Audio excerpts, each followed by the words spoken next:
calling in. We've got Tom Kruger, and we've got Ryle. Yes, that's me. Do we have anyone else calling in besides Ryle and Tom? Yes, Cynthia Rutledge. Oh, thank you, Cynthia. Yes, sir. You are our quorum. Thank you. Yay! We may now begin. Yay for number 13. Lucky 13.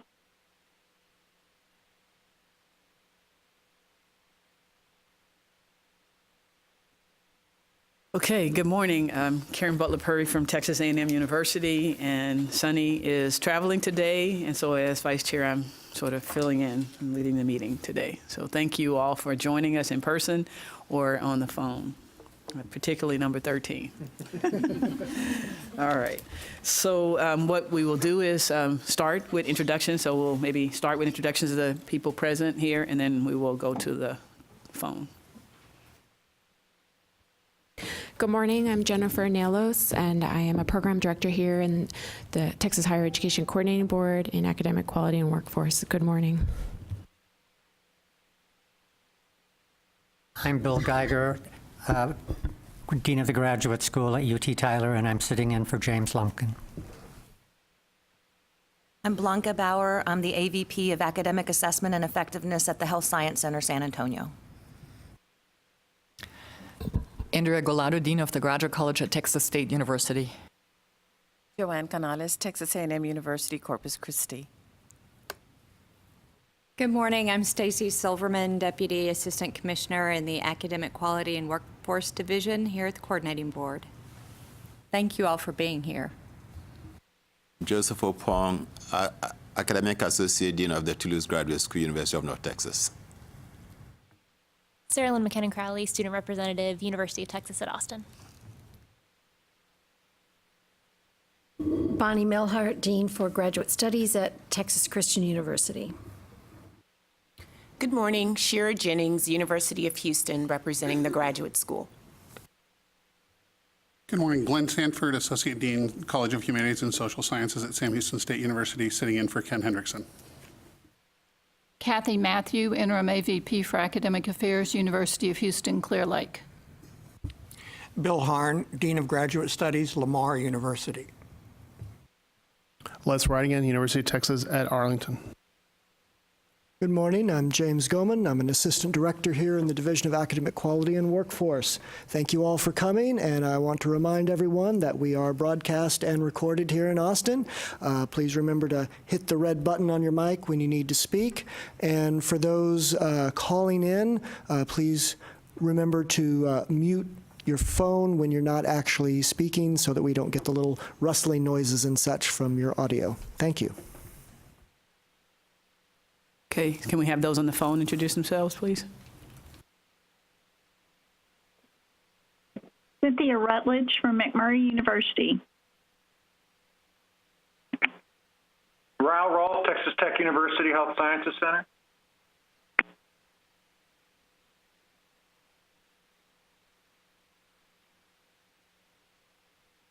Tom?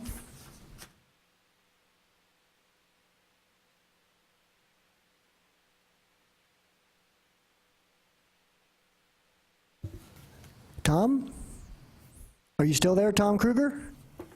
Yes, I am. Tom Krieger, Professor of Finance, Chair, Accounting and Finance Department, Texas A&M Kingsville. Okay, and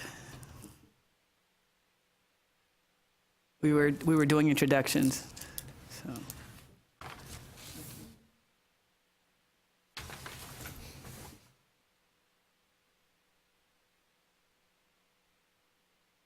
Okay, so you can go ahead and introduce. I'm Rick Berry, Stephen F. Austin State University. Okay, thank you. So next up, consideration of the minutes, and so hopefully you had an opportunity to read the February 27th minutes, and so are there any corrections or otherwise entertain a motion to approve? There are several minor edits that I suggest should be addressed. I've made notes on them, and I'll pass them on to Jim and his team. Okay, so would you amend then the motion to accept then the suggestions from Joseph? Yes.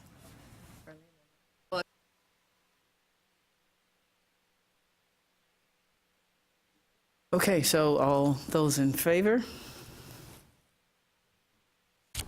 Aye. Opposed? Aye. Okay. So the minutes have been approved with the corrections as suggested by Joseph. Sure. All right. Okay, so next item, I guess, is the election of the chair and the vice chair. And so if you look in your packet, there is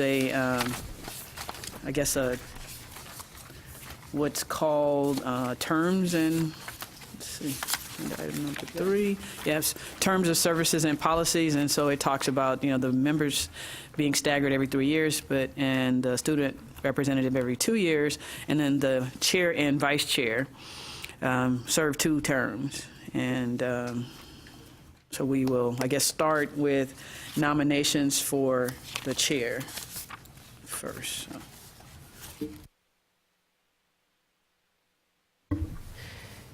Did you also want to sort of describe what that might entail, or what your experience has been as vice chair to convince others they might want to do this? I thought there would be a line of people willing. Okay. So I guess I've been vice chair then for the past 2 years, I think. And so the chair essentially leads the meetings, and then I guess the chair and the vice chair, we usually discuss the agenda with the staff. I don't know how many, 30 days, I don't know, whatever is the time frame before it needs to be put out for public release. And also, I think Sunny does sometimes, and we also try to sometimes communicate with the ATGS leadership, to get input from the graduate deans across the state. So when there are certain topics, or also sometimes just to see if there's information that they feel like we should put on the agenda and stuff like that. So I think that's all I can recall. So it's not, I think, major extra responsibilities beyond much of what we do at the meetings. Karen, is there a term limit, or is it possible that Sunny could continue as chair? I don't know. So a person, from my understanding, he could be renominated, but I think my understanding is perhaps he's changing responsibilities and maybe wasn't interested. I didn't directly ask him that, but I thought he was saying something about changing some responsibilities. Right, and usually with a nomination, a person has to accept the nomination, and since he's not here to speak on his own behalf, it'd be wise to only nominate individuals that can accept. I think it's kind of important to have some continuity in the leadership, and if both are stepping down, or both are going to be positions to be elected, I would nominate Karen Butler Perry if she were willing to serve as chair. So I'm willing, but if someone is interested, I'm willing also to just be considered just a vice chair again. So I could provide continuity there too, in case there's someone who really is interested. I second the nomination for Karen as chair. Agreed. Call the question. Move we close the nominations. Yes. Okay, so since there is one nomination, I guess then we just vote to accept that suggestion? Okay. Agreed. Yeah. All those in favor? Step out of the room. Yeah. Close my eyes. So all those in favor and opposed? Okay. All right, so next, vice chair. And I didn't mention this, but so it's really vice chair and not co-chair. And so, okay, so nominations then for vice chair?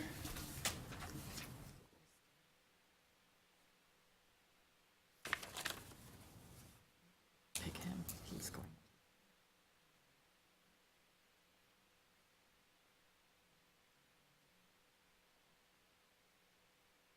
I think it might be a good idea to nominate somebody who has a term until 20 so that they can then be continued leadership. So looking at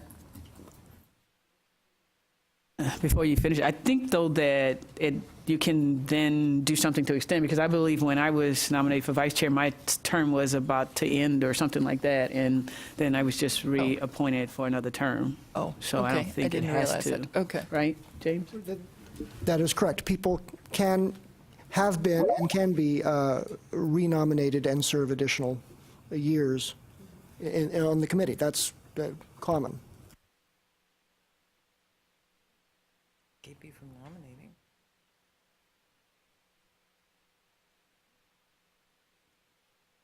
So I nominate Andrea then? I think as a former ATGS chair, right? I'll second that nomination. You guys are evil.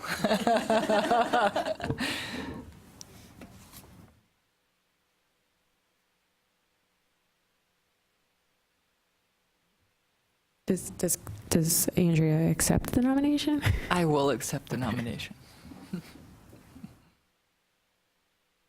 Call the question. Okay, so we have the nomination for Andrea Gullotta, and so all those in favor? Opposed? Okay, well, thank you.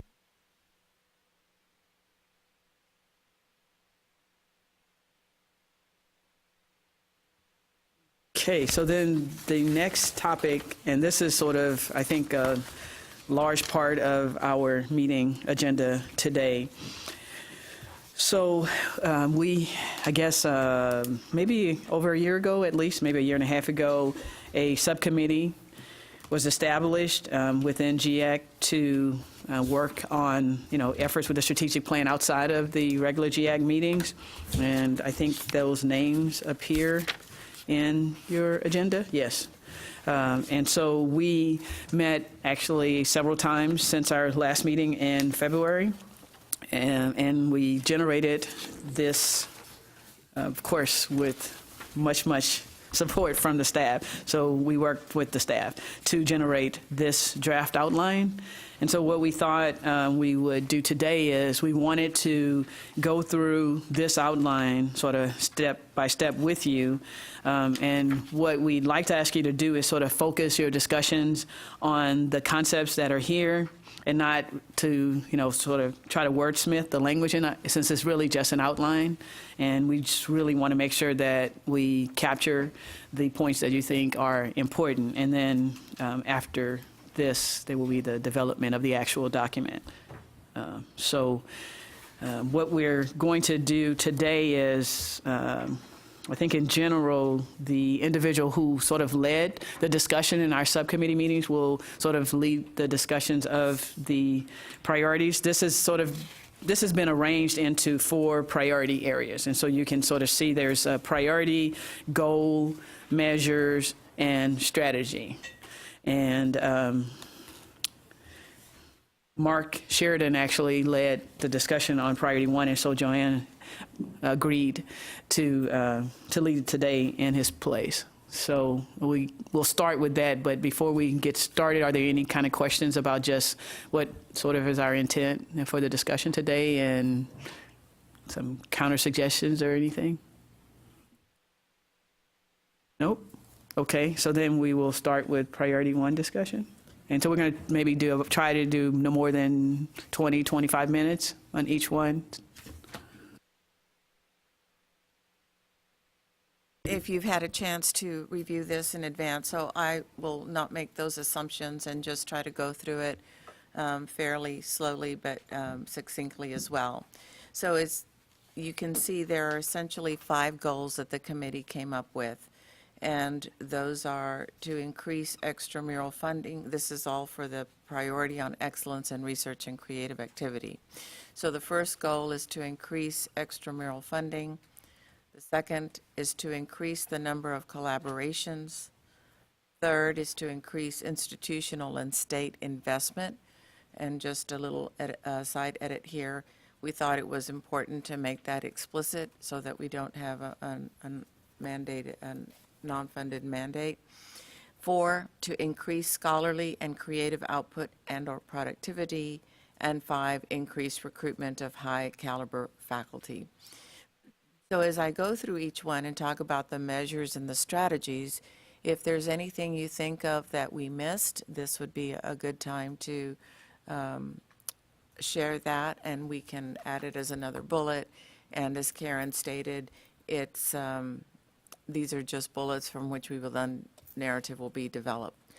So the measure to assess increase in extramural funding is the total extramural awards, both number of awards and the amount of funding, including faculty and student awards. And we felt it was important to have that be pretty institutional relevant, so that's why it was left as such. And the strategy then is to increase diversity of source of funding, so federal, state, local agencies, foundations, and industry, as well as the amount of extramural funding streams. Any questions on the first goal, measure, or strategy? The question that occurs to me is with relation to item 3, goal number 3, and it looks like state is included in both of those. I would ask if that was intentional, and is there a difference between funding and investment? Yeah, yes. And if you'll hold that thought, Bill, I'll try to address it when I get to it, and if I don't, remind me. Okay. Goal 2, to increase the number of collaborations. That's something that is pretty much looked upon favorably at all levels. They want to see a lot of institutional collaborations. So the number of interdisciplinary teams engaged in research on relevant topics, and defined as those aligned with state and federal priorities. And so this would be fairly a faculty-centric measure. Strategy would be to incentivize collaborations by creating local, institutional, and in particular statewide competition for funds for interdisciplinary projects. Some of the members said that at their institution, the institution itself does this, and it's been a very productive initiative. And then the second strategy would be to foster campus cultures that encourage and reward collaborations. So, for example, consideration in the promotion and tenure process, get around the silos, and again, to encourage that interdisciplinarity initiative. Questions?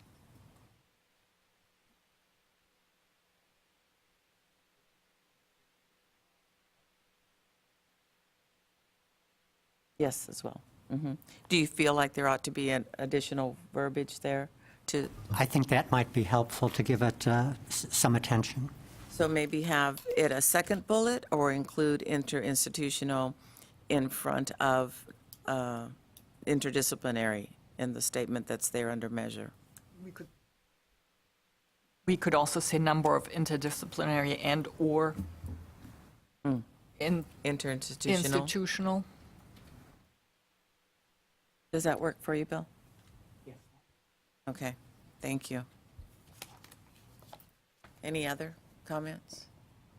I agree that I think it's very important, particularly for those of us who aren't in a system. I don't want us to get lost. I know there aren't many of us, but we do exist, and sometimes we are left out of things. I don't know if there's anything in here that would leave us out, but this would just sort of reinforce that interinstitutional, and it doesn't have to be within a system. Correct. Thank you for that.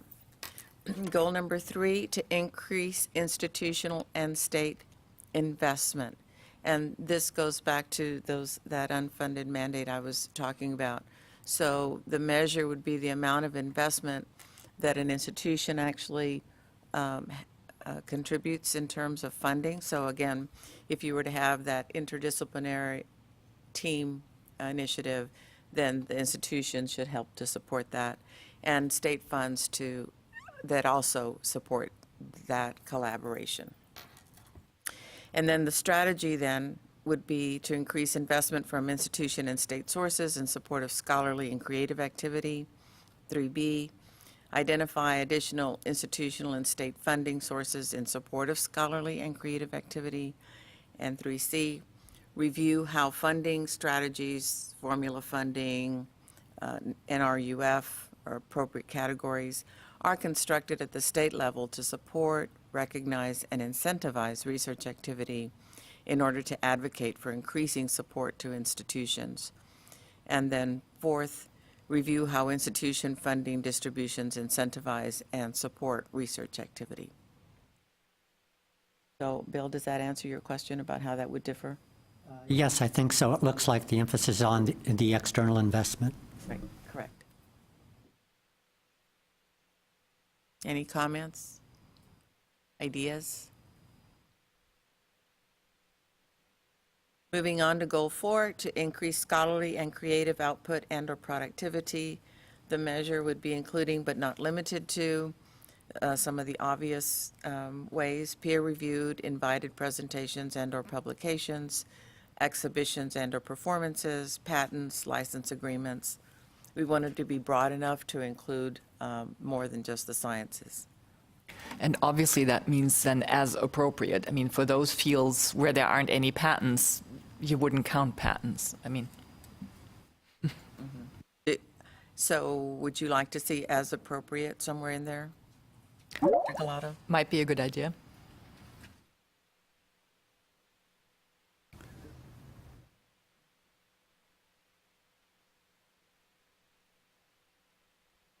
Do it right after including as appropriate but not limited to, et cetera.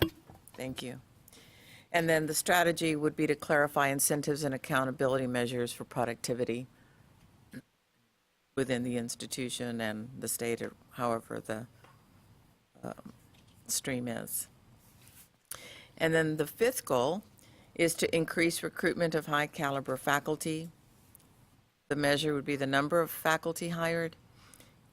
I suppose we could put the number of high caliber faculty hired. And then the strategy would be to retain and expand growth and support of GURI and similar programs. Joanne, in those last two, I kept wondering if, one of the things that we've tried to do at our institution is get some kind of support for postdocs, because that really helps increase the productivity of the faculty. And being from the graduate school, sometimes we are able to hire some of our own students and continue their research careers. So I don't know if that would fit in as a strategy somewhere, or maybe it was considered and you just decided it didn't fit. But nowhere in here does it really talk about any other kind of research staff. Mm-hmm.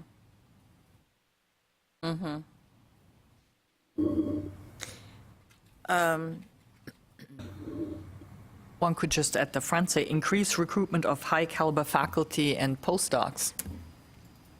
Well, but there's also research faculty, researchers. Right, right, Not right. necessarily Yeah, or just, and research staff. I mean, you could just say that, or maybe that could be a strategy under increasing scholarly and creative activity, productivity. Clarify the incentives and support for support staff. So maybe make areas. I don't know. It could fit anywhere in there, but I just feel like it needed to be somewhere. I agree. Let's add, if everyone's okay with it, let's add it to goal 4. And so 4 would have 4, how are we doing this? As a strategy. But as a measure as well would probably be good. I mean, I think we should add it as a strategy, but also as a measure. Would you agree, Bonnie?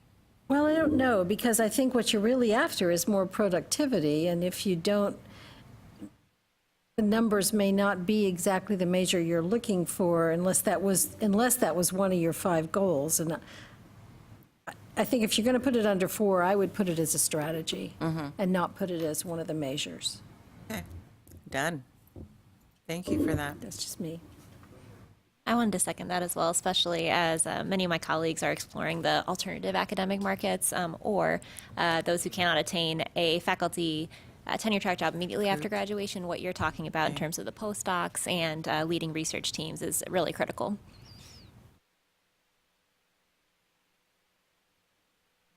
On number 5, did the group have a definition of high quality in mind? We did not. Does anyone have any definitions at their institution that might work here? It's usually based on productivity, but.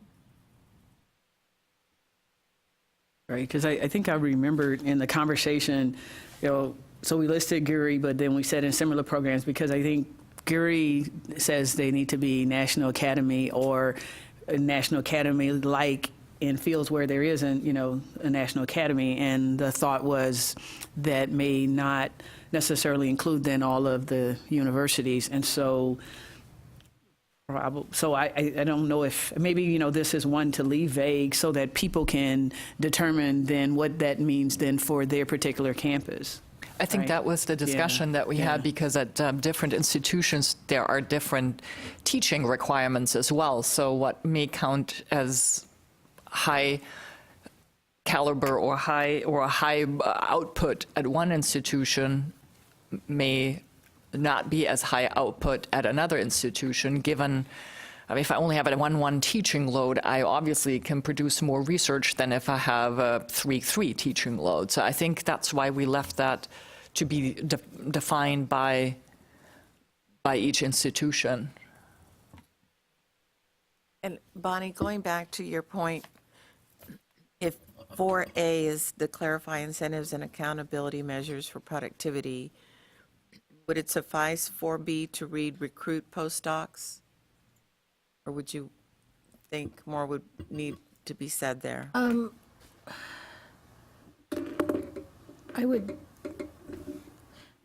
would say that might be, as a strategy, it might be support for postdocs and other professional research staff. Oh, I was going to break those out into 2. Okay, well, something like that. But I would say it's more support for, I don't think it's hard to recruit those. If we haven't had an issue filling that. That's. If it's okay, I'll go ahead and leave recruit, because it is for some institutions. Yeah, sure. So I'll put recruit and create support for postdocs, and the same for research staff. That good?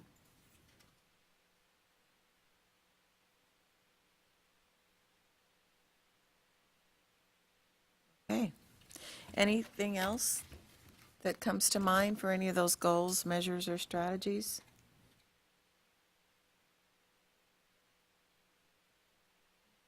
Thank you for that, those contributions. Appreciate it. Thank you. Okay, and you may notice, so I think Jennifer has the Google Doc up, and she is perhaps, adding, right, Jennifer? You're adding as we are talking? Right, yeah, so look at the document, yeah. Okay, so the second one, I led the discussions, and this one's pretty large. So it's high quality of and access to education is sort of how we framed that priority. So it has then 4 goals.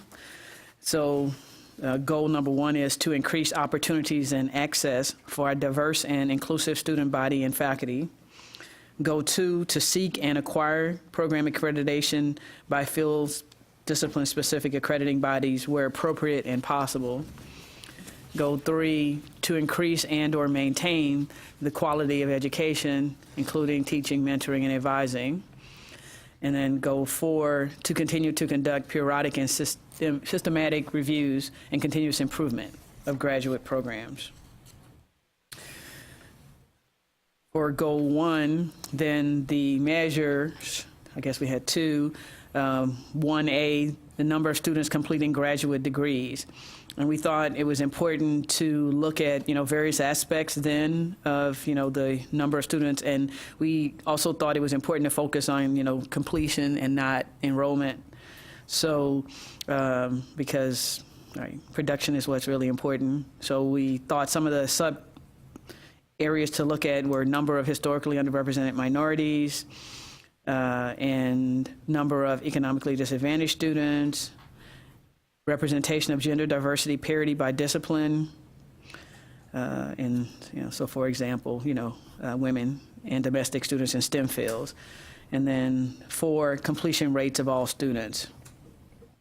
So we thought, we'd look at the completion rates, I guess as total, but then also for the different groups. And then 1A, the strategy would be develop an institutional strategic plan for recruitment and graduation of a diverse student body. And so some examples of provide support programs and services for student success, and then identify state institutional funding for the students and the support programs and services. And then measure 2, representation of demographic diversity / parity of faculty by discipline. And so I think we all know this, but in order, many times to help with diversity of students, you need to have diverse faculty. So we thought it was important to include that. And 1B, again, is developing an institutional strategic plan for recruitment, retention, and promotion of a diverse faculty. And I think some of the examples under that is, providing the support and the services for their success, and then identifying resources in the state and within the institution for funding and support structures then for the faculty and the support of academic programs and departments. So any things that, any questions, any gaps that you see in this first goal? Measures or strategies? Not so much a gap, but I do have a question, because I've heard this in other places, and I'm not sure if this is a trend or just somebody's preference. So under measure for 1A1, number of historically underrepresented minorities, is there a trend or a move to say underserved versus underrepresented? And I know you said no wordsmithing, but does anybody see a distinction between those two terms? Underrepresented versus underserved?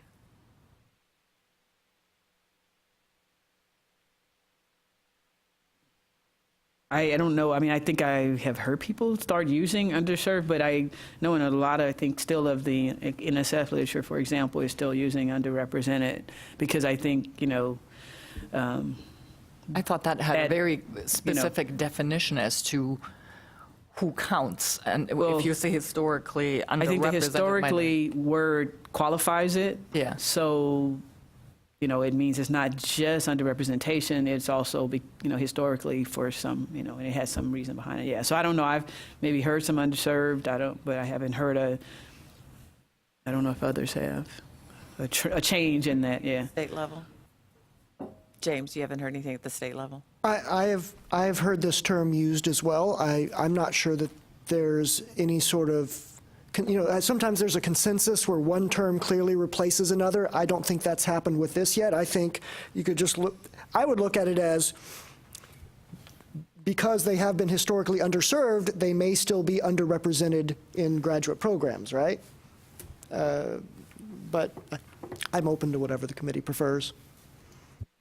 And then the other thing I would like to see in 1A and 1B both is right before the word support, provide support, add the word cohesive, because otherwise it can turn into some programs do better than others, and there then becomes disparity in the kind of support that's available for the students and the faculty.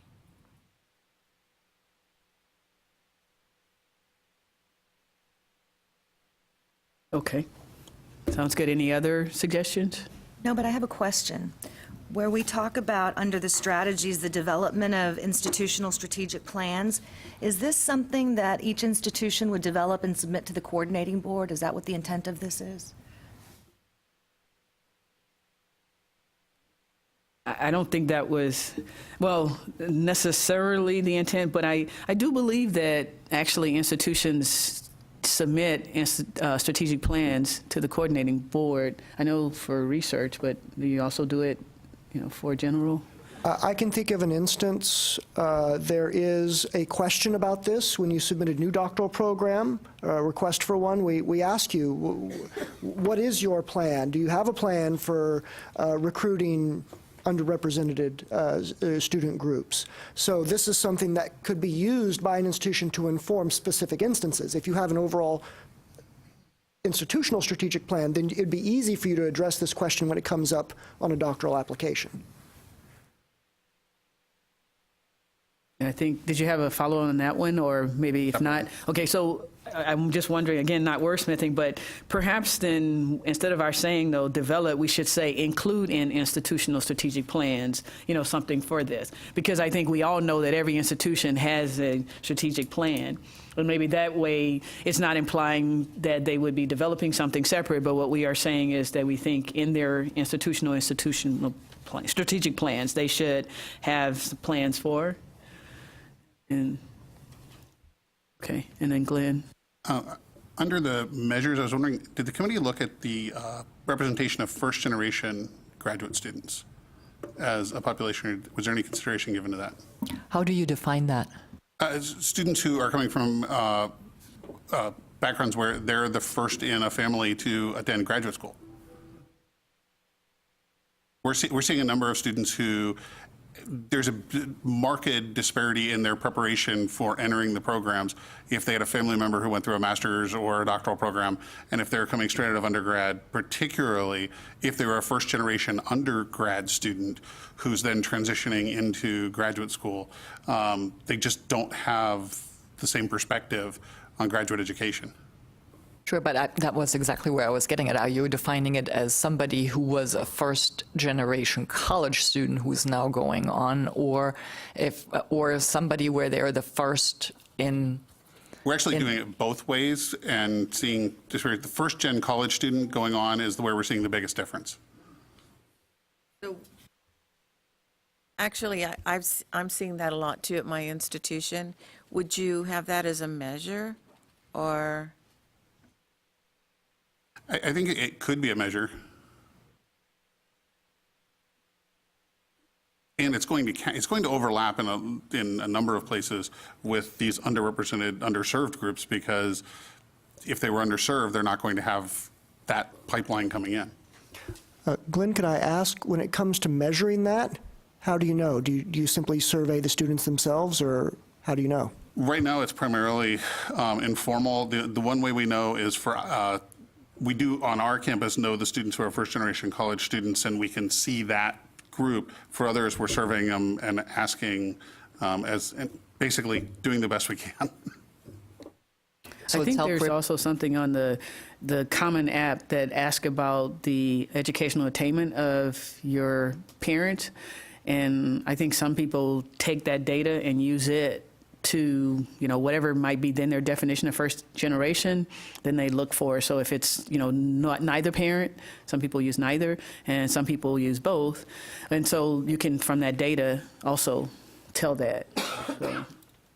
And that's one where sometimes the data's there, sometimes it's not. It's part of the following up and asking.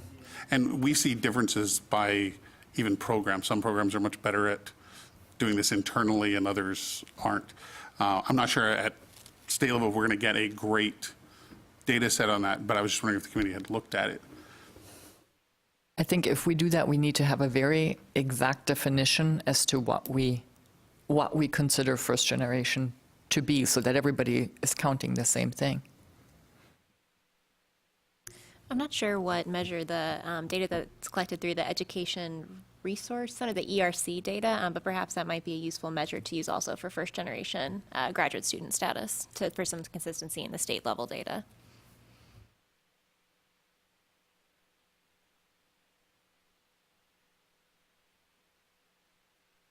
Is that a state metric for undergraduates?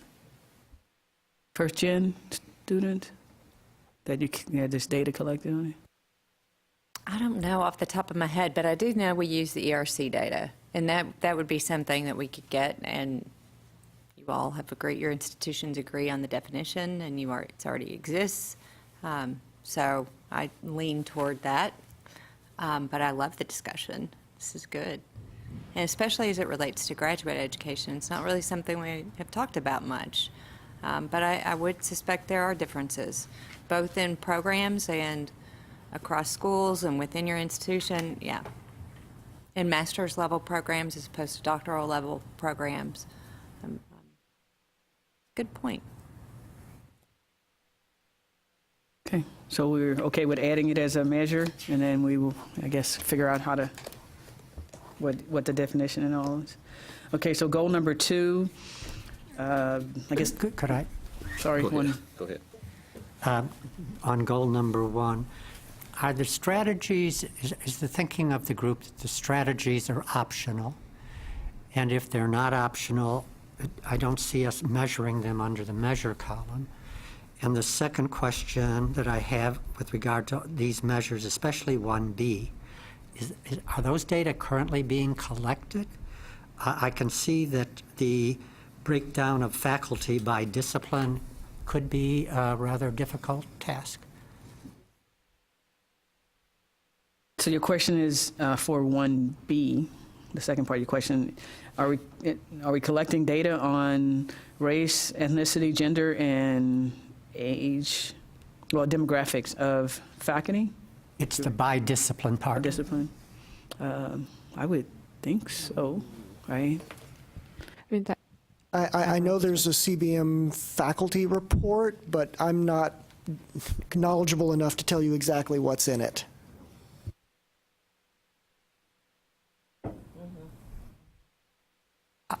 I just wonder how important the by discipline is.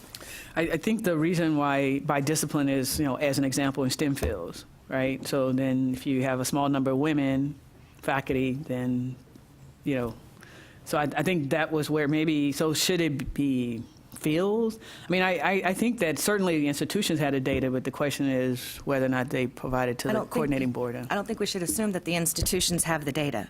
I know that with the UT system, at least at the UT Health Science Center, the chancellor has ordered us to do a gender equity study, and we're looking primarily right now at the medical schools and dental schools. We're investing a lot of money, consultants. We're trying to gather the variables and demographics to get even some of this. I don't think it's as easy as it looks, honestly, especially by discipline, and I think by discipline is very important. Look at medical schools, look at some STEM PhD programs. I think the discipline is really where we're going to see the differences. Does HR not collect this data as a rule? And really?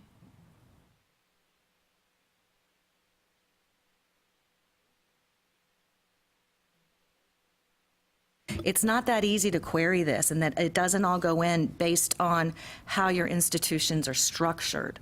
So if your institution's school or college-based without a central repository for these things, it's difficult to bring it all together. Yeah. So I think, that's probably maybe more of what is the challenge at a lot of institutions is the information may be in different places, and it's not in a central place for you then to do the analysis. Could we add, if possible, to collect in there? So then it wouldn't make it a mandate, but it would be more of a recommendation? Yeah, this sounds like a good place to encourage action, even, maybe not mandate it, but this sounds like something that could be useful for us as a state.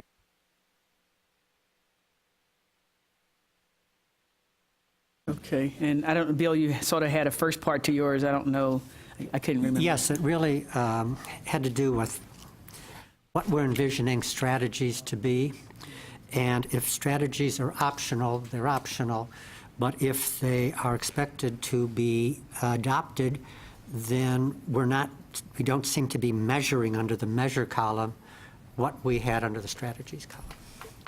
I think the strategies are there to help you get good results or to improve your measurements over time. So there are some strategies. They may not be the only ones that one can adopt. So if you have a plan for recruitment of a graduation, I mean, you first have to have a diverse student body present in order to be able to graduate a diverse student body. So that was the thinking for 1A. And then and that we then also provide support programs so that students can be successful who have not been in graduate education before, so that you would actually get to graduation, better graduation rates, and then something similar for faculty. And that would then hopefully give you what we're measuring under 1A and 1B. And we're not so much looking at the existence of plans, but the attainment of the desired outcomes. Is that right? Correct. Along that line, Karen, going back to your statement about strategic plan and including a recruitment graduation at the graduate level, those elements in the institutional strategic plan, I think that's going to that will allow a delay of the development of graduate level plans. Our institution's 4 or 5 years away from developing a new strategic plan for the institution, and I don't think we ought to encourage that long a delay before working on what we're really after here. I think, for example, my institution's the only one I know very well, and we should work on one for the graduate school now. We shouldn't wait 4 years for the institution to begin its work on a new strategic plan. If you look up on the screen here, projecting, we pulled up it's kind of small, hang on. But we pulled up the reporting manual of information that's reported to the coordinating board. And yeah, I'm going to use a different mic.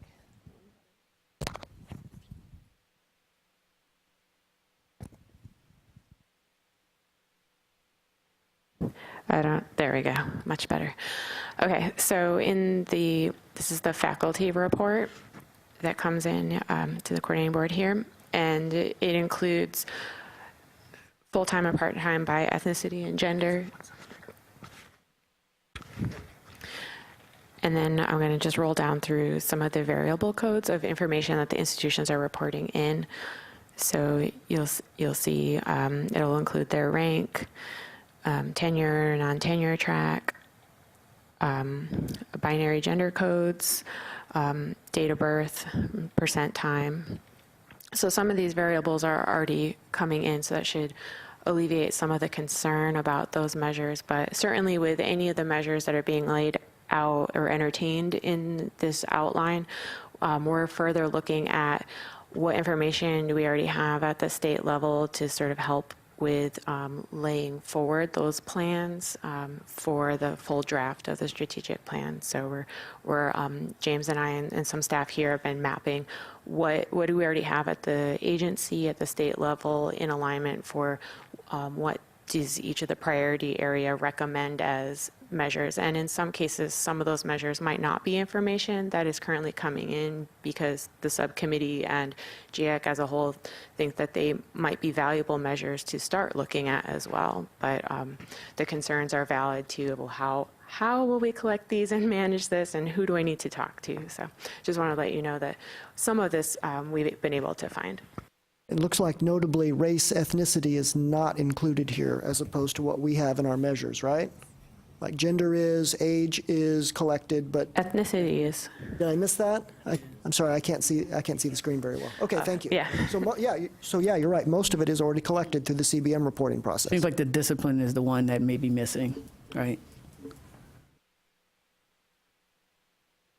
In terms of collecting this, is there anywhere where we compare this to availability of PhDs in the field? So if we have an area where there are 4 PhDs being produced a year in a particular discipline, that's going to remain underrepresented on our faculty for a long time, even if we grab all 4 from the entire country.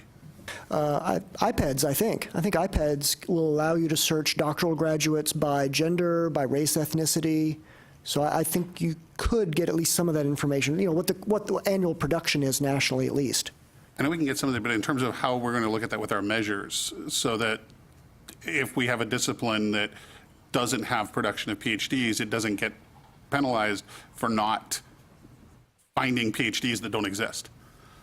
I would think that an institution would note that in their recruitment plans. We're talking about having institutional recruitment plans. That seems like a relevant thing to note, that these disciplines are particularly challenge areas for us because the productions are so low, and we need to try to cope with that in whatever fashion you would think to address that supply issue.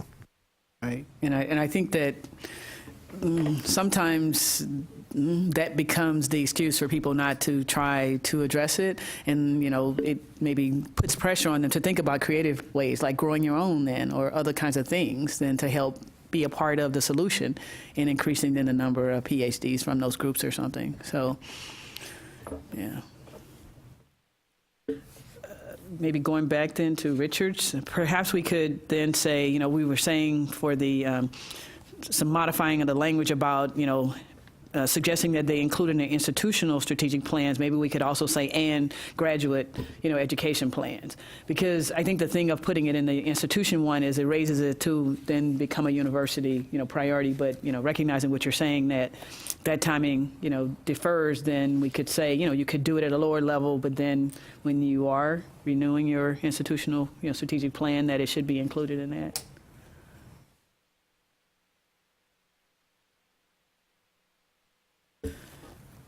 Okay, so number 2, to seek and acquire program accreditation by field discipline. Okay, and this is a number of accredited programs, schools, and departments as the measure.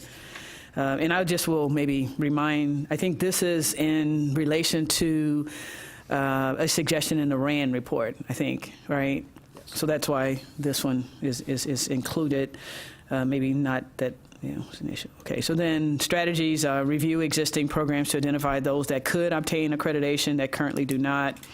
To be, explore feasibility of seeking accreditation and identify changes, modifications, or adjustments to degree, program, and/or department to achieve the accreditation. So the thought was that you may decide, that accreditation is something that you want to pursue, but then you have to figure out, well, what's the path to get there. So I think that's what 2B is trying to do. And then 2C is saying just when new programs are initiated, then where applicable, maybe develop a plan for seeking and obtaining accreditation. That's just a part of the planning in the beginning. Any additions, suggestions for that one? Just a question on 2C. Is that currently in the proposal guidelines, that notion in 2C? Yes. Yes, it is. So should we, I don't know, not include it, or should we say continue, or, leave it? Okay. To say we support that? Okay, goal 3. Okay, this is about increasing and maintaining the quality of education. And I think maybe this one perhaps also speaks a little to the RAND report, but we generalized it more. So it's not just about online education, I think. So the measures, 3A, number of teaching awards, both internal and external. 3B, number and, the strategy, develop faculty teaching and mentoring skills, including cultural competency, create more peer review opportunities of faculty teaching, and recognize and reward excellence in teaching, including mentorship and advising. And then measure 3B, number and percent participation of faculty in development activities, we thought was a way to be able to know who's trying to develop themselves. And so strategy, increase services, resources for faculty and instructor training, self-assessment and development. Okay, measure 3C, number of student awards. And we thought these were indicators of faculty teaching effectiveness. And so strategy, increase services, resources for student training, self-assessment, and development. And then lastly, measure 3. Erin, could you clarify that? Is it awards that students earn? Receive, yes. Receive. Yes. For Yes. teaching, for example, or something like that? Well, I think, it also could be, though, research awards, because in 3A, well, the third 3A, we decided it was important to include mentorship and advising, because we know, for graduate students, that's a large part of, your teaching role. So, yeah, I think it was intended here that this wasn't just student teaching awards, that this be research awards. These are maybe ways that says that you are doing the things that you need to do to develop your students for success. Okay. So you think something that... something like the NSF GRF, for example, is that the kind of thing you're thinking about? Graduate Research Fellowship or something like that? You're talking about student awards. I think that could be an example. Okay. Perhaps, the first year of a graduate, you help them do that, but also a student gets the best paper at a conference, right? Okay. Or, right. Thank you. Okay. 3D, number of students making satisfactory progress toward degree as another measure. And strategy, review procedures that monitor and review student progress and make revisions or improvements to assist with and increase student progress toward degree completion. So I think this one is sort of speaking to attrition. Any additions, suggestions? I was wondering if one of the ways we can measure faculty teaching effectiveness is by the number of publications or conference presentations or creative works on which they work with a graduate student of some kind. I think the teaching, like Joseph was saying, I think the best paper or a student award like that is one useful measure, but also I think that collaborative aspect could be also a way to measure faculty mentorship and teaching ability. Co-authoring? Yeah, co-authoring or something like that. Okay, so that would be a new one, I think, right? So that would go, a new measure. Although that is right? not Because it's not quite the same as the other one, so. We should say, though, where applicable, because in the humanities, it would be a death nail for a student's CV if the faculty member insisted on co-publishing with the student, because single author publications in lots of fields, like in literature, et cetera, are the norm. And so if the student has a co-publication, that doesn't look good. One possibility would be to have 3C be number of student awards, presentations, publications, and it wouldn't speak to Or even something like number of student academic achievement awards. It just bothers me to just say awards. I'm trying to think of a bad example. I don't know. But I also wondered if it should be as indicators of faculty teaching and mentoring effectiveness, because really we're talking about mentoring. And if it's just teaching effectiveness, it seems narrow.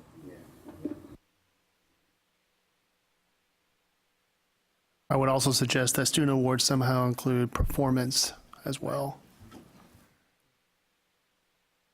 Exactly, for the creative fields.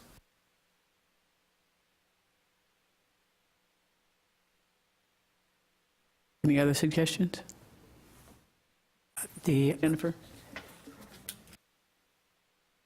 Again, I guess I would raise the question of the measurability.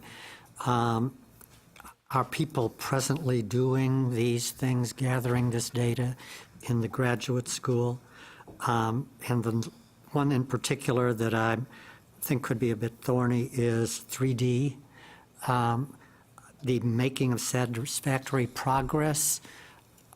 It may be easy if you have cohorts that you can kind of track and they're going full-time. But in many graduate programs, at least at our institution, they're not going full-time. They stop out, they come back, they have 6 years to finish the master's. What do we mean by satisfactory progress toward degree? And maybe it'd be helpful if we could define that in some way.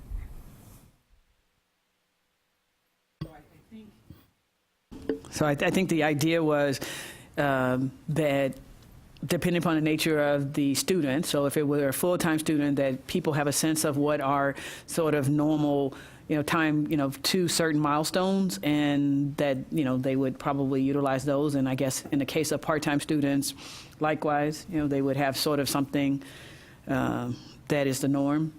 And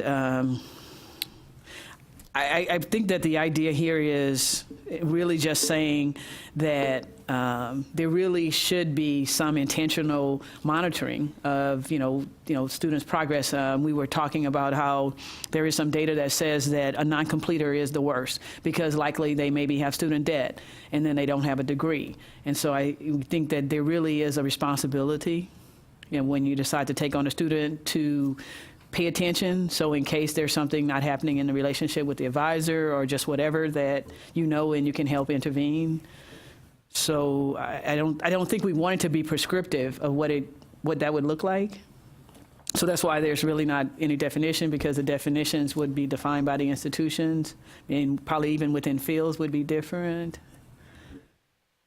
So I can see now when you link it closely to Strategy 3D that you might want to, be able to gather data on how your procedures, I guess, are working in terms of students completing.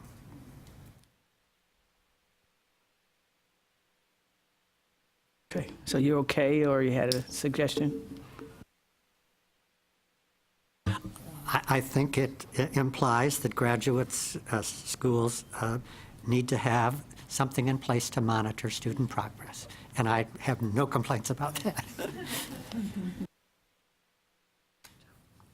Okay, so then I will go on to goal 4.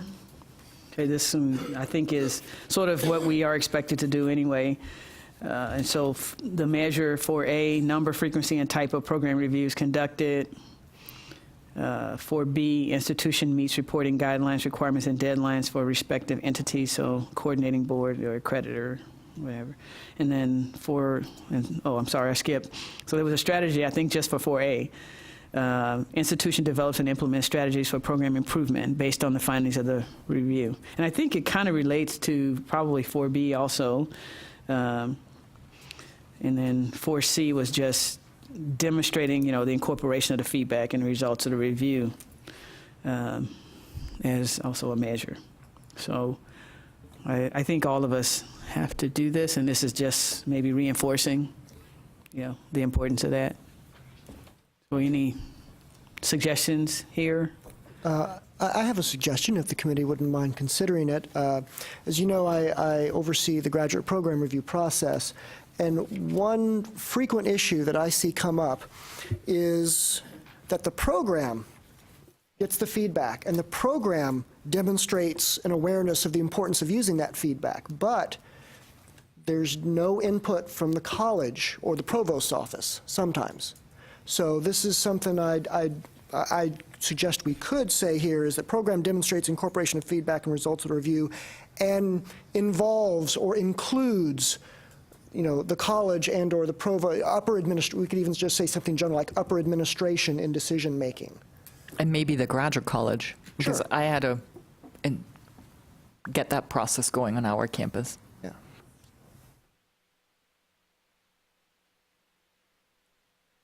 Okay, so we could include that. Any other suggestions? Thanks, James. Okay, so we're moving on. Well, how were we in terms of, I guess we're going pretty fast. So then number 3, so Kathy?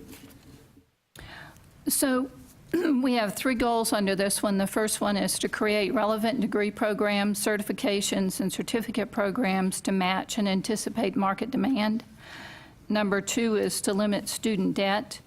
Number 3 is to identify and adopt administrative and/or academic processes to promote efficiency and academic quality of graduate programs. So for the first goal, the measure we came up with was 1A, number of relevant degree programs, certifications, and certificate programs created, with the corresponding strategy of institutions examine degree programs and curriculum requirements that align with relevant degree programs, certifications, and certificate programs. Any comments on that one?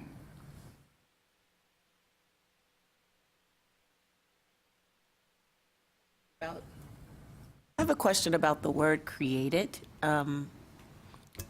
Is it just, is it a measure for adding to what we offer? Is that the goal, just to increase what we offer? Or to change and update, I think, was the intention, so that you also look at what programs you currently have and maybe take a closer look and innovate the curriculum based on market needs or other developments in the field. So maybe created is created and or modified, maybe? I agree, because sometimes you have consolidations of different disciplines into a bigger program, and so I think if you're doing that, the count will go down, but that Right. doesn't mean it's not effective. Right. Correct. Okay, thank you. 1B, number of relevant degree programs, certifications, and certificate programs completed. Institutions self-evaluate the capacity to develop graduate degree programs, certifications, and certificate programs that fulfill a relevant need in collaboration with employers. The question I would have is, under the measures, created and completed. I'm assuming if something's created, it's been completed. But I'm not, that may not have been the thinking of the folks who are working on that. Did we mean when we talked about completion, the number of students who actually completed these? So it wasn't necessarily the program itself, but the number of students. So how could we reword that to get in here the intent that it's how many students complete? How about number of students completing relevant degree program certifications and certificate programs? Thank you. Number 2 is to limit student debt. 2A was loan default rates. 2A for the strategy was develop and promote financial advising resources and programs for students. The second measure was 2B, ratio of cost of attendance to amount of aid assistance provided. 2B was optimize students' assistance based on cost of attendance. 2C was number and amount of student support provided in the form of scholarships and grants. 2C strategy was assess ways in which out-of-state tuition waivers are awarded allowed. 2D, number and amount of industry sponsorships. 2D for the strategy was develop institution-industry partnerships where possible. And I'm not sure what our distinction was on sponsorship and partnership. I had a question. I somehow seem to recall that 2C was not just out-of-state tuition waivers, but tuition waivers, period. At least that's my recollection, that we thought that, I mean, that was also something that the RAND report mentioned, that the fact that we don't have tuition waivers in the state, whereas other states do have them, that puts us at a disadvantage.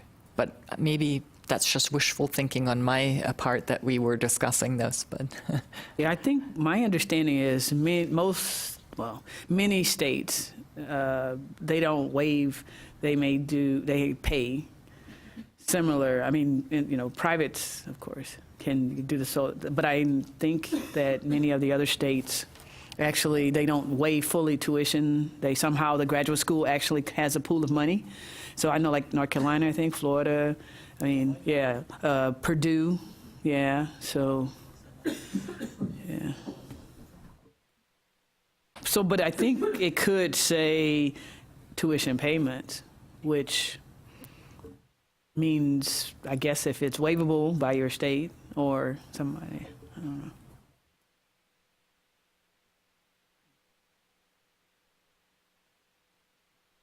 I don't know. I don't remember the RAND report that detailed to see whether it talked about actually the tuition payment part and saying that something about waiving that. Did it mention that? Well, if I can add something to this on the out-of-state tuition waivers at our institution. I think the out-of-state wording is very important, particularly for programs such as music and art, in which they do have limited funding at the master's level for the actual tuition waiver. So we do have a certain number of out-of-state tuition waivers, though, that we can award at the master's level. So we would like to have that wording stay in and maybe have an additional wording for tuition waivers. I think that was your suggestion, was maybe adding something else, and I guess that's the question is, was there something Absolutely. about that? Yeah. Was there something about that in the Rand report? Do you remember, James, at all? Yes, there was something about, I think the RAND report did look at this issue and examined the ways in which in-state and out-of-state tuition, or even tuition waivers generally, are allowable or not allowable. But I think it was pretty general like that. It was just kind of a discussion of the issue. It's something that they said the state should look at. Some mentioning that some states seem to have a comparative advantage in that their state laws allowed their institutions to completely waive graduate tuition, and Texas doesn't have that provision. So I have a question about language, and I think this is probably just me airing a pet peeve. So if it doesn't fit, you can just say, turn off our microphone. In 2C, under measures, it says, in the form of scholarships and grants. Maybe that's what you mean, but I continue to argue that in the graduate arena, we talk about assistantships and fellowships. We don't really have scholarships. To distinguish it from an undergrad where you do you look at your discount rate, and so a scholarship is really just giving up income that might come in. I know the states handle it a little bit differently than we do, but graduate is just so different. And so I'm a little bit concerned about mixing scholarship in there, unless that is exactly what you mean. But it seems like provided in the forms of fellowships and assistantships and grants maybe is more what the kinds of things you're looking at. Just Maybe we could say fellowships, scholarships, assistantships, grants, etc.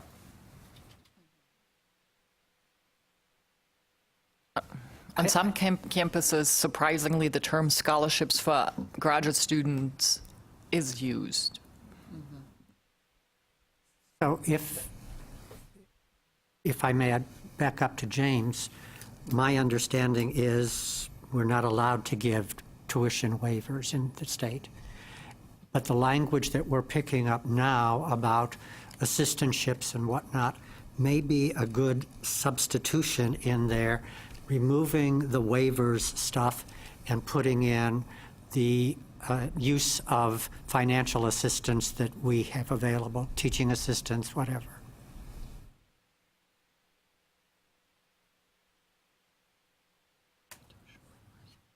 I still like the idea of including something about out-of-state tuition waivers. As a recipient of an out-of-state tuition waiver, when I was in the doctoral program and my husband was suddenly transferred from New Orleans to Houston, I was able, because I could provide evidence that I didn't come here just to get my doctorate, that I was more or less forced to come and get my doctorate here in Texas. And I was able to get a waiver on my out-of-state tuition, and that I could start the doctoral program as soon as I got here, rather than waiting out a certain amount, having residency for a certain amount of time. So I do think the out-of-state waivers need to stay in here for the graduate program.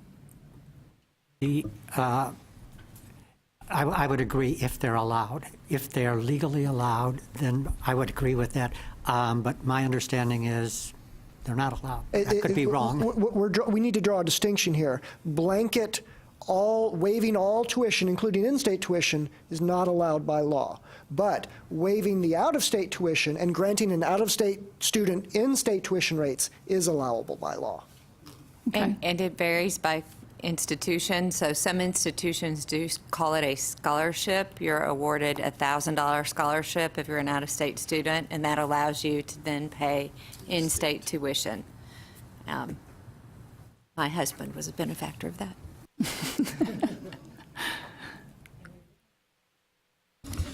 I'd be in favor of us continuing to look for ways to change the law. Thank you. We're just fighting a losing battle without the ability to offer tuition waivers. I mean, you know, some schools do it, but they're really just subsidizing, and they're paying a scholarship, and that's okay. But it's killing us to have to do it that way, and it makes it very difficult, especially for a school like mine, and I suspect for yours too, to compete for some of the graduate students that we really want. We have to have a way that we get support for taking care of some of that graduate tuition. Especially in the last 5 years, it's been very difficult to get any kind of budget items passed through our Board of Regents, or really our upper administration, to subsidize graduate student tuition. And the graduate assistant stipend it doesn't do it. Rick, do you have a way to frame that as a point under strategy that wouldn't be viewed as lobbying? No.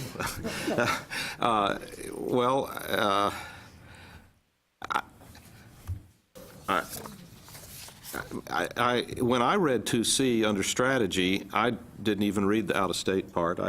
My eyes went immediately to tuition waivers. But maybe something that Karen suggested earlier would work. Assess ways in which out-of-state tuition waivers are awarded and allowed, and so out-of-state tuition waivers and tuition payments. Tuition assistance for in-state students. Yeah. That's really what I'm after. I don't care what we call it. It makes no difference to me. Yeah. I put up another suggestion too. Which I can't see that far. I'm going to read it. Assess ways in which tuition payments, parentheses, including waivers and other payments toward cost of program for in-state and out-of-state students, close parentheses, are awarded or allowed. And that brings it back broader and includes students from in or out of state. Instead of payments, something like assistance. Payments, you know, I can make a payment on my own tuition, so it depends on who's making the payment as to whether I like that or not. Well, I mean, somebody else that's smarter than me can figure that wording out. So. I don't know that I'm smarter for you, but I'm going to go back to what we put in for Priority 1 under excellence in research and creative activity. If you look at 3A and 3B under the strategies, that was where we were sort of not lobbying, but putting in some words to say that the state needs to provide us for some kind of support. So could some of that wording that we've already used there go in regarding these assistantships? You are smarter. That is smart. I don't know about smarter, I was just paying attention maybe. That part struck me because as we had a conference call to work on this, that was one of the things we were concerned about, putting in things that might give us an unfunded mandate, and how could we wordsmith it to say that we expected the state to provide some kind of resources to help us achieve some of these goals, that we couldn't do it on our own.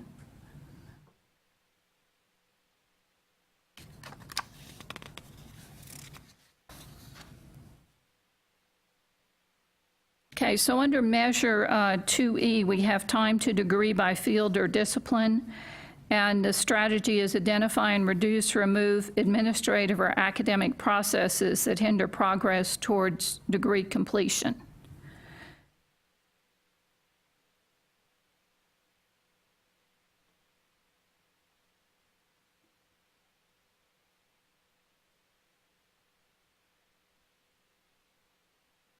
I have a question about that one, maybe an add-on.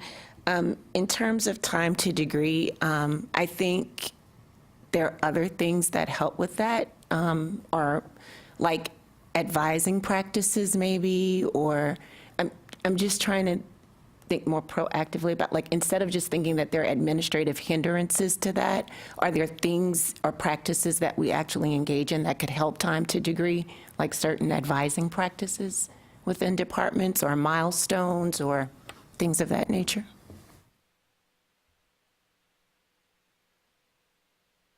One of the things that might be considered is flipping the removal of things and going in the positive direction, putting in place things that will help address that goal.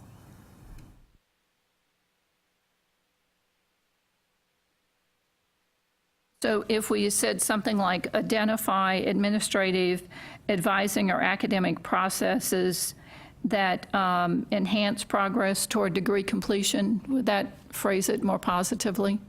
Yes, I think so. But I think there are some structures that need to be removed, some structures that are obstacles. Do we want to put reassess? There is a required course that is not offered because there's not a faculty member to teach that course, and students have to wait until that required course is taught. Some obstacles have to be removed. Mm-hmm. Yeah.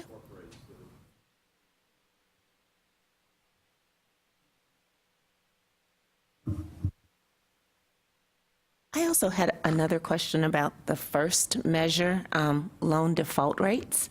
I wasn't here for that conversation, so I'm just trying to wrap my head around how loan default rates are related to limiting student debt. It seems like that once someone defaults, that loan has already happened and that amount has already been incurred. So while I think loan default rates are really important, I'm trying to see how it's related to limiting student debt. It seems, especially when I look at the strategy around the advising, it seems like it's more related to kind of more responsibility in lending, not in borrowing, not borrowing as much. It seems that the default comes after the fact. I was just wondering if maybe.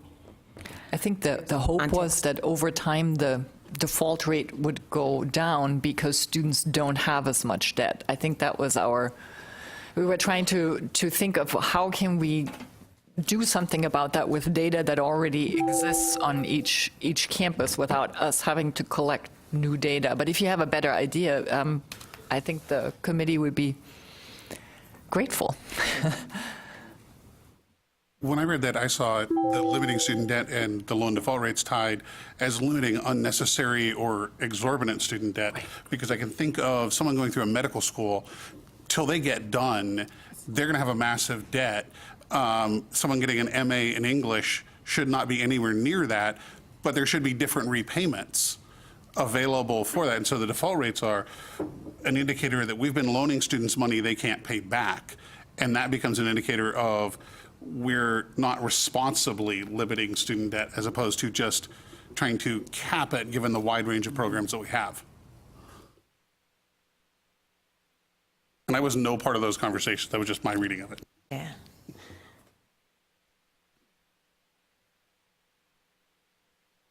So maybe it's in the strategy that we add a little bit of language about, like, what are we promoting in those resources and programs? Is it to minimize the lending, or that what they're borrowing is appropriate instead of excessive? I don't know. Would it be to understand the impact of student debt?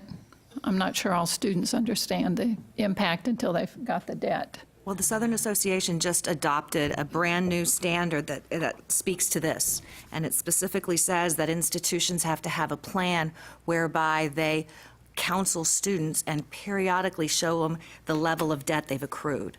So that's a new mandate we're all going to have to do, which I think goes right with what that first strategy is on the financial advising resources. Well, and there are also programs that forgive loans, but students don't know about them, and it might help their career trajectory if they were informed. So that's part of it.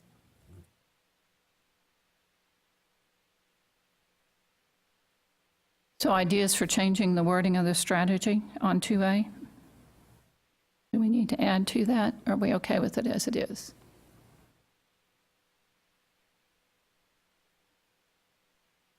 Broad is probably good, but Shira, you brought it up, so. I was just curious. It's not a deal breaker. I was just wanting to try to understand. I didn't see the direct link. I hear the context and the conversation, but I think without the conversation, it's not evident. Well, and hopefully the narrative will evolve to that point. So one thought and question is sort of, like for 2A, should it include so default rates represent not current students, right? And so could it include something that measures, kind of what you have done over time, which is the default rates, and then what you are currently doing in terms of just looking at the student indebtedness rates, as another measure. And certainly, if they are increasing, it's something that you look at and say why, and you may say, yeah, this is fine, or, in that way, maybe it also sort of talks about the current students and how you're looking at the debt that they are incurring. I don't know if that would. I'm including some of these notes so that as the narrative begins to get crafted, that these can be considerations put in there as well. In our state strategic plan, the agency strategic plan that we 60 by 30 text, we talk about the ratio of student debt to anticipated first-year income.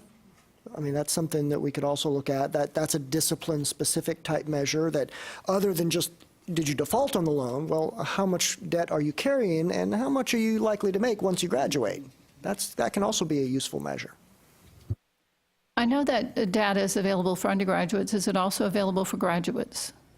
Yeah, that's a very good question. I'm not sure. Okay, we did find it, working on the accountability plan for the university, we did find the undergraduate, but I did not find that information on the graduate students.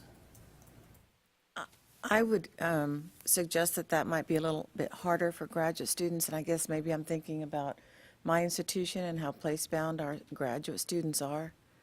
So I'm not sure it's something to think about doing, but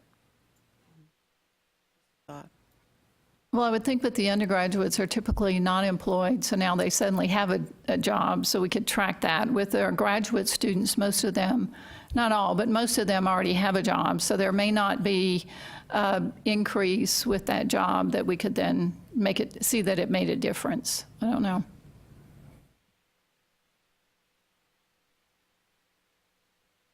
Okay. Goal 3, to identify and adopt administrative and/or academic processes to promote efficiency and academic quality of graduate programs. Measure 3A, align duration of training with demonstration of competencies. 3A, explore opportunities for competency-based education, prior learning assessment, and other alternative learning strategies. Comments on this one? I'd like to request a slight change of wording just in the goal, and that's to put academic quality before efficiency. I know that's a minor point, but it seems like what we continually get hammered on is efficiency, and we ought to hammer back to say something about quality being first. That, again, may be just one of my pet peeves that you get to listen to me talk about. So.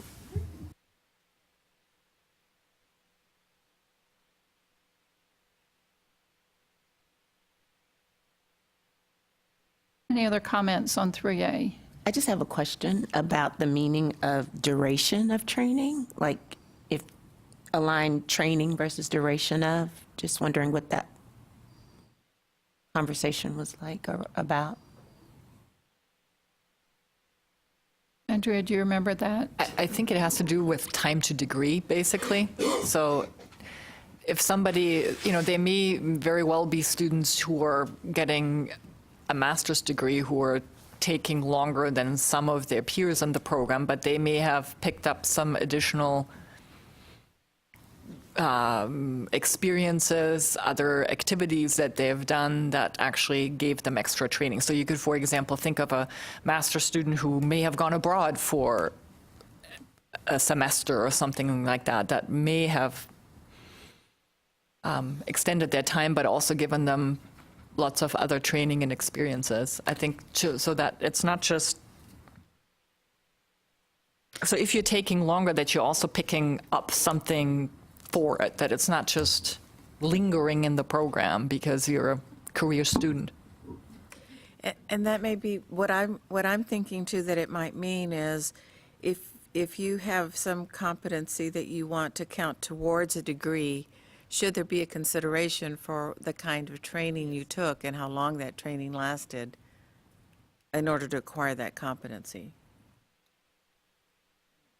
So we also had the discussion, what if you are, if you currently already have a job where you're working and doing lots of work with statistics, should you really be required to take the course in Introduction to Statistics again when you could really be the one teaching the class? And so that would then come to the competency-based education, so both ways. So if you already know something that the program gives you, that you have a shorter time to degree, but if you're taking longer than others, that you're getting something for that, so that there's a balance in terms of the time and what you do during the training.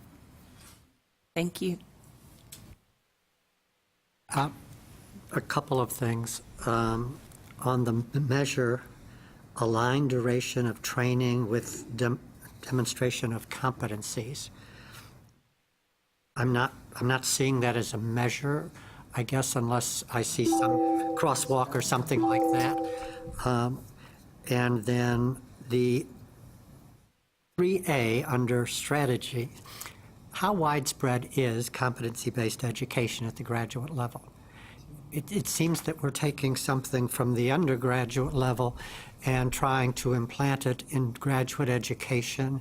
I think in terms of the regional accreditation expectation for greater rigor in graduate programs. So I don't know what the conversation behind it was, but it's sort of fascinating to me when I saw it. And then the second thing that strikes me as unusual is 3B. Review core curricula and prescribed elective to reduce time. Are we talking, it's undergraduate language to me. Maybe it's intentional at the graduate level too, but the core curriculum is a distractor for me. Maybe it's our choice of wording. I know at my university we had an MBA that had 52 hours in it. They got them to go back and look at the curriculum in it, and I think we're now at 30, 32, 36, because they did go back and look at the core curriculum, what were the electives, what were students required to take. So, go ahead. I think that part of it is in here because when you are proposing new degree programs in Texas, one in particular for doctoral programs even, you have to address competency-based education, which also struck me as odd when I first moved here, because I wasn't used to it in graduate education. But I think if done responsibly, if you take the example that I gave before, if somebody really has demonstrated work experience in a particular area, that it can be done. I don't think that the thinking here is that you get credits for life experience. So it's not that type of competency-based education, but. So I think what might help that to address your question, Bill, is if we remove the word align, because in 3A, because that does make it sound like a strategy. But then in 3B under strategy, would required work, required curricula, and prescribed electives as opposed to core, and then remove that undergraduate feel to it. From my perspective, yes to both. Thank you. Thank you. Any other comments?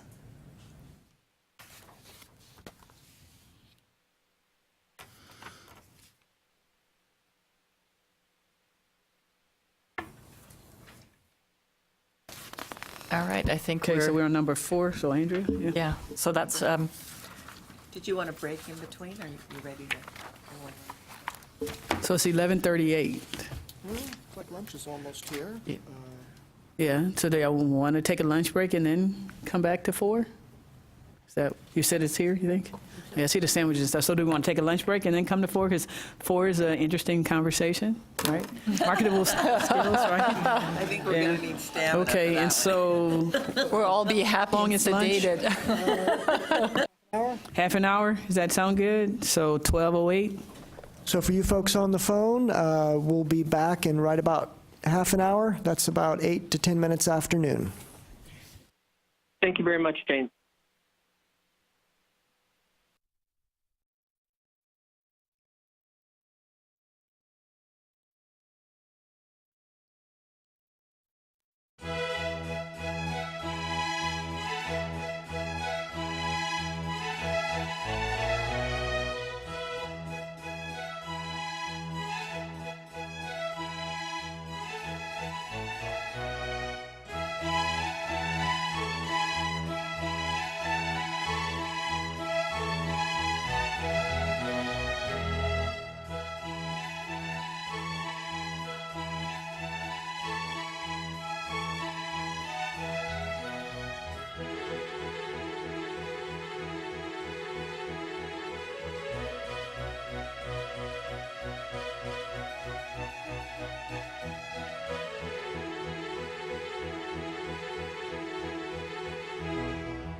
Okay, I guess we are ready to start in another minute.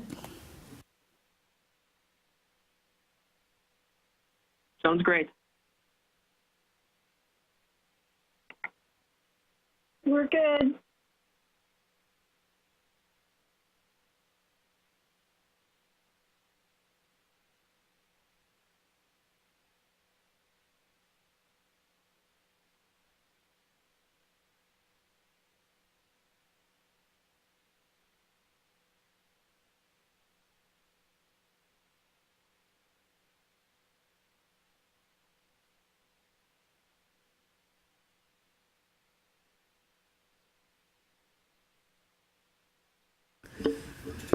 Okay, so I guess I'll start. So our colleagues who are joining us by phone, please remember to mute your phone if you are not speaking. Yes, they're hearing a little feedback.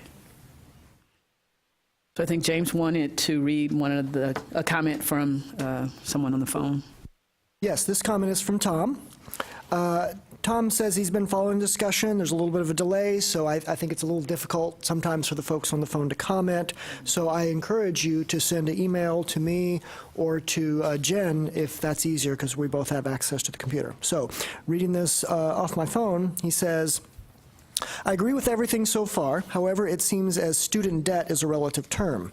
Another measure could be, and here he's suggesting a substitution for 2F under efficiency and innovation, right? Limit student debt was the goal. And he suggests 2F as ratio of anticipated debt to anticipated student income upon graduation. Right now, the measure is let's see, what does he say? And then he says the measure is measure labor market needs and identify opportunities that minimize student debt to labor market needs and salaries.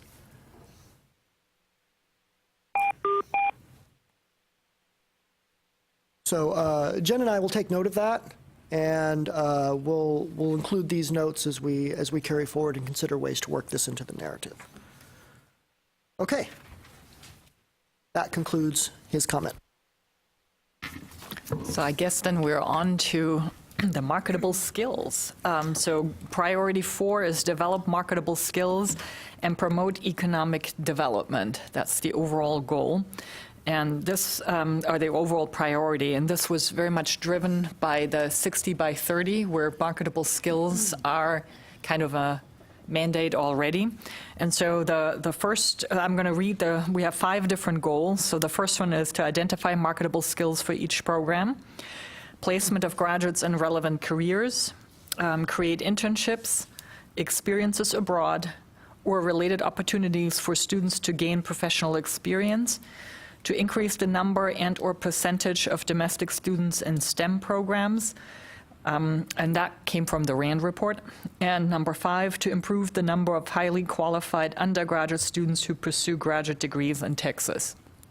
So those are the 5 goals that we identified. Now, if we go across to identify marketable skills for each program, again, this is a goal that came directly from the 60 by 30 strategic plan for Texas. Then the measure would be the institution creates and disseminates documentation, including print and or web, listing the marketable skills for each program. And there are 2 strategies that are associated with that. Identify and list marketable skills for each program in alignment with the 60 by 30 Texas goal by 2020.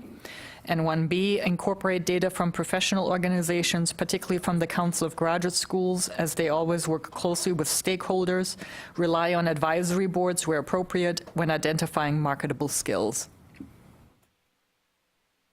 Any comments on that one? During our meeting last time, we pointed out that especially at the doc level, it's very difficult since we are creating new knowledge. We're preparing students to be innovative. There's no clear way of defining how innovation is a marketable skill that you can put down. And so I don't know whether there is a way to address that. We pointed out that we are preparing students for jobs that don't yet exist. The whole point of doctoral education is to create innovators. Now, how do you put that as a measurable skill?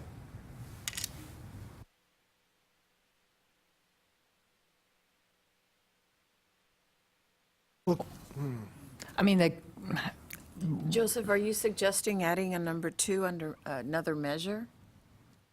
Well, I don't know. At least I want to raise that question. Let's discuss that, because right now, as it is, I mean, if I'm, so a marketable skill for PhD, let's say in geography, I'm not sure, or perhaps I don't know. I'm struggling with that. I don't know. We on our campus, we have identified some marketable skills that hold across all master's programs and marketable skills that hold across all PhD programs. And then our assumption is that our programs, or our plan is that for our programs to develop specific marketable skills. I think if you could have a PhD program, they will always be, I mean, it's the nature of a PhD program that you create new knowledge and contribute to a body of knowledge. I mean, that can be, that's a marketable skill for all programs. I mean, what this goal does not say is identify all marketable skills for each program, but it's some marketable skills. And I think if you have a program that is innovative and prepares students for jobs that we do not already have, then I would think that entrepreneurship or innovation somehow finds its way into the marketable skills so that the student can adapt to innovation in the workplace. Or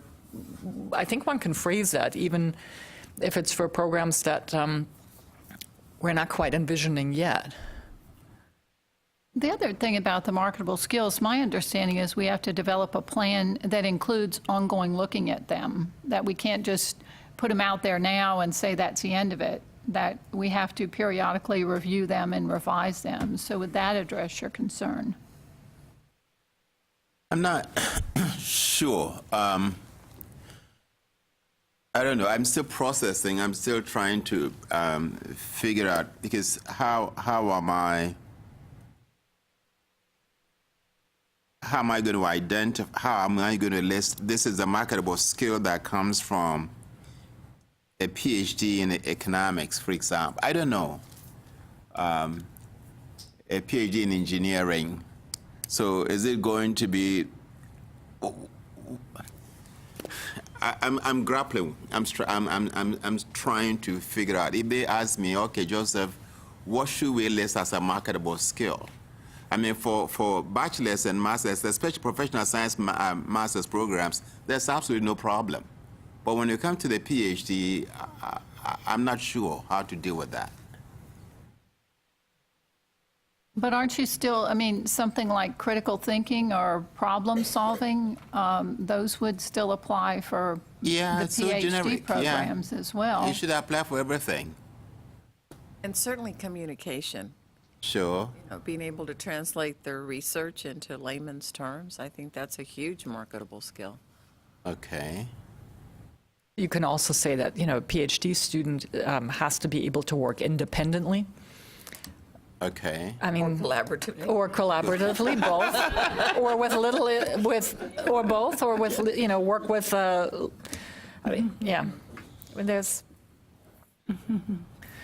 the internet is a little slow. Otherwise, I would pull this up and I could read you a whole laundry list of marketable skills that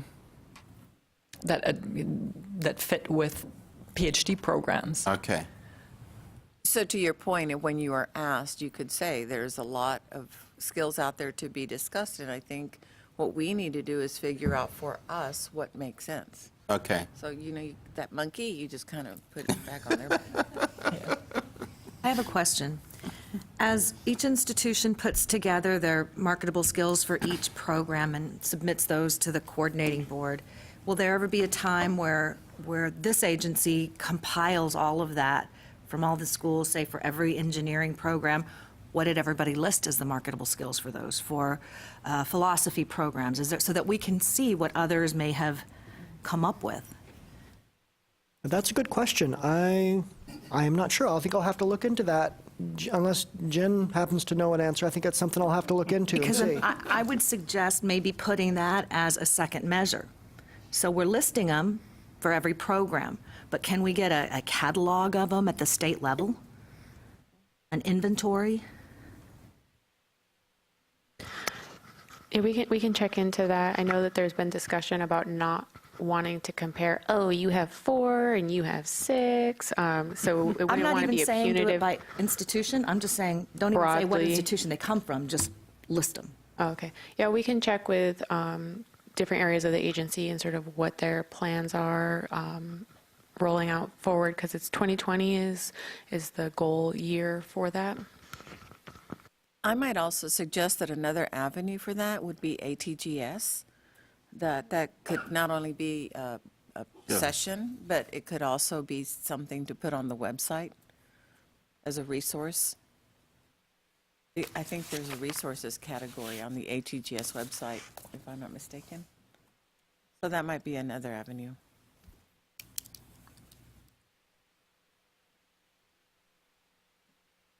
All right, and then the second goal was placement of graduates in relevant careers. And then under the measure, we split it out. A number and or percentage of graduates in relevant careers employed in relevant careers in Texas. But given the nature of graduate education that a lot of our students actually find employment elsewhere, we then have as a separate category number and or percentage of graduates employed in relevant careers nationally. And then a third number and or percentage of graduates employed in relevant careers globally, be it for an American company here or just going abroad in general. And then as strategies, identify and develop relationships between graduate programs and current and anticipated future employers. That's where the innovation ideas, jobs for the future come in, including industry, government agencies, and non-for-profit organizations. And since this would involve, this measure would involve the tracking of students in ways that not many institutions are currently doing, we didn't want this to be an unfunded mandate. And we then had as a statement here for a strategy, commit state funding support to ensure adequate tracking and monitoring of job placement statistics for graduates of all master's and doctoral programs. So basically, the tracking can only happen at institutions if there's actually funding available for it. I have a question about relevant careers. Relevant to the degree, I guess. Not relevant as in this job is relevant and this job is irrelevant, but relevant, I think that's what we meant by that. If you have a better suggestion. How about career relevant positions? Or no? Degree? Degree relevant careers. But on the other hand, if my degree is in linguistics and I'm now a graduate dean, am I placed in a degree relevant career? I guess that was my concern. That was, I don't quite know how to make those connections. Or we can just, placement of graduates in careers, we can take out the modifier. That always seems to be an easy solution for in jobs.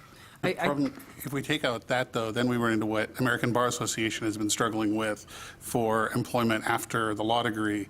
And there are people working at McDonald's that were being counted as employed within 6 months of graduation. We can also look at the categories that are put in the characteristics of doctoral programs for some guidance, because there are some questions that are asked, like employed like in the industry, or there's some language around that. So we can look at, again, other ways that institutions are already reporting or thinking about their students. And so as we continue working on this, we can look back and align with common language or terms as well. That's what I was going to say. And I think it's evolving because people are trying to figure out how to measure it, but realizing that it's really important because, right, otherwise, had they gotten value out of, the degree in some way, and the trajectory of what is sort of the outcome for a particular type of degree now is really difficult to vague. So I think we should leave some language that then lets us shape it up. I agree. Also, too, there are many graduate degrees, many students in graduate programs who are already in a specific career. The purpose of the graduate preparation is to maybe advance them or to strengthen their preparation for the careers in which they already are in. And so I'm not quite sure how that gets addressed. It seems to me it makes it more complex to figure out, has this person been advanced as a function of this degree, or is the person still in the field of nursing, for example? Yeah, that is a little more difficult to get at, but I can tell you, based on my experience, it's commonly used in workforce development contexts, that is a measure that's used to, the one is placement in a job, another is advancement in an existing job. Maybe the goal, or maybe there's a second goal, maybe the goal statement needs to be modified to pick up that advancement notion. Because you're right, I'm thinking of particularly things like careers in education. A lot of times people are going to school to get their educational leadership degree, but they're already working as a teacher or assistant principal or something like that. So maybe placement, and then another goal could be advancement? Advancement, yeah, / advancement. Placement / advancement. Oh, okay. I guess this is a priority about marketable skills, and yet we're trying to put our graduates in careers that are relevant to their specific degree. And those are, in some ways, separate things. We have marketable skills, which apply to every degree we offer. Well, basically what this is students develop marketable skills, which hopefully will allow them to get a job that is relevant to them, because it's not just marketable skills, it's also promoting economic development. So either, they go into an existing job, they become entrepreneurs, they create their own jobs. So that's, I think, the relationship, that if the assumption is that you become marketable or have some marketable skills, that you can be employed later on. I think that was... And I think that perhaps I heard that we'll wordsmith the relevant word and try to look for some of the language that's already out there, because it's probably not, the word that we're looking for. So because you could get a PhD in English. Well, it's not, irrelevant if you happen to, get a job and be, or you're an administrator somewhere, or you're working in this or that. So I think there is some language that's, out there, that sort of maybe, I don't know how they try to frame it, but it's maybe where the degree and, provided then the skills and whatever to be able to, you're utilizing the things that you've learned through your degree or something like that, I think. Is there any notion of what the person that completed the degree wants? I know we're talking about marketable skills and economic development probably from a state viewpoint, but the graduate might consider something really relevant to what they're doing that we might not put in that particular hole. So there might be that the number of students that report, the advancement to them, or of some, I'm just, you can think of some examples where maybe the degree doesn't necessarily fit with it, but they really found it enriched their opportunities, and I wouldn't know that. I think that the only way to measure something like that is to survey, but. Yeah, that's what I think too. I don't think that you can just look at where people are employed. You have to ask, right, the graduates this question, I think. On the other hand, there are a lot of people who still continue to go into fields of foreign language literature, English literature, history, all with the assumption that they will become university professors at an R1 institution. And if we compare the outcome with what students wish for, it's gonna look pretty, we may not be capturing everything. That, yeah, the surgeon in Fort Worth that came and did a PhD in Latin American history, he loves it and ended up writing a book, but it has nothing to do, if I looked at what his profession is, it doesn't fit at all, but I think he found it really relevant. How about What about if we added a third word? So placement, advancement / enrichment.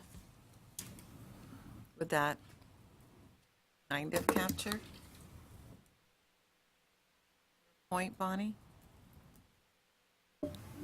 I don't know, it might be that the answer to me is just has nothing to do with marketable skills and economic development. But I just thought that we might be missing something if we're not asking the graduates whether it was relevant. Well, and maybe it's a stretch for me, but I'm thinking if that was something that a medical doctor pursued, it would certainly make his work much more culturally relevant to a growing population and demographics in the country. I mean, I don't, maybe that's a stretch. Yeah.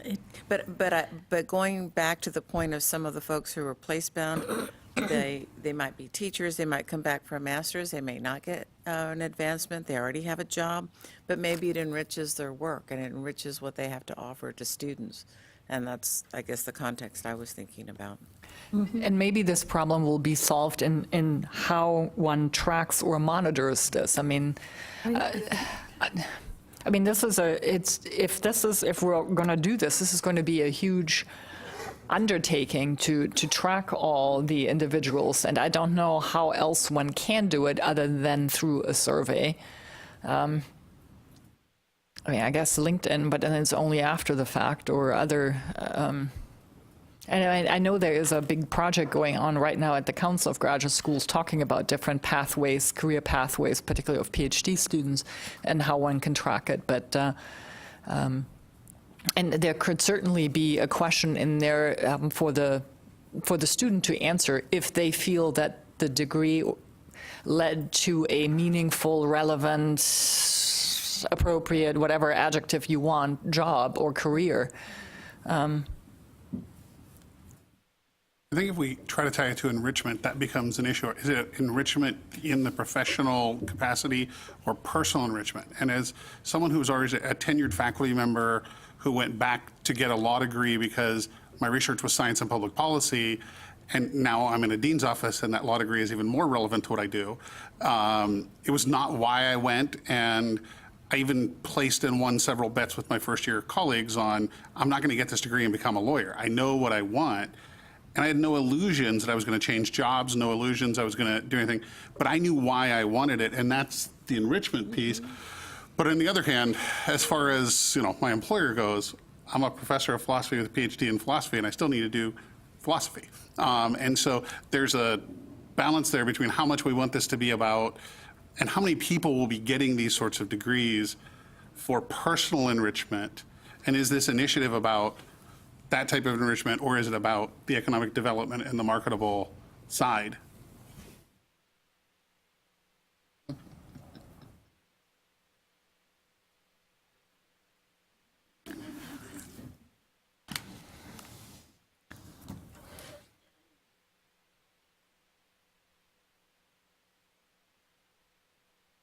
Well, I think the group struggled with this anyway. If we had our choice, I don't know that we would have put marketable skills as a priority. But given that we have to, because a lot of graduate students go for a graduate degree because of their own personal interests and because of enrichment, fulfillment, for the reasons that you mentioned. And not everybody goes and associates. Not all graduate degrees are professional degrees, that there is I'm going to do this and then, so this is the best we could do. We are happy to take any and all suggestions and rewordings.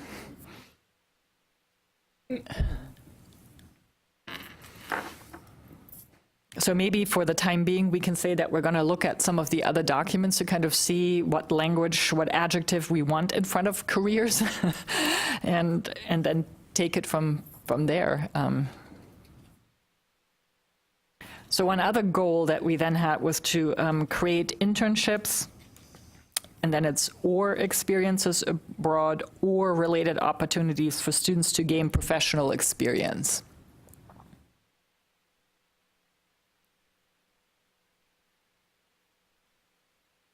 And we put or related opportunities to be able to be flexible so that schools can define on their own what kind of activities would be good for a given degree program. And then the measure would be the number and or percentage of the individuals participating in such activities. And then a strategy would be to collaborate with career services, the international office, advisory boards, chambers of commerce, and other constituencies to identify or create internship and international experiences or other opportunities for graduate students. I would question why the word professional is in the goal and what is intended by that term in that context. I'm not seeing it picked up in the measures or the strategy. We can take it out. I think it sounded good. I don't know. We can use relevant. There we go.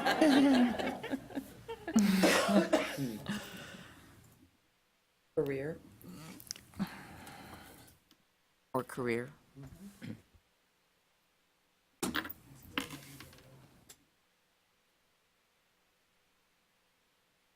Although not all experiences are necessarily career experiences, because somebody goes, I mean, I don't care if somebody goes abroad to work or if they're just going to go abroad to go abroad. They ought to go abroad. And that will enrich them for any number of different things, but they may not think of it as a career experience. Could it be to develop marketable skills? Okay. Sure.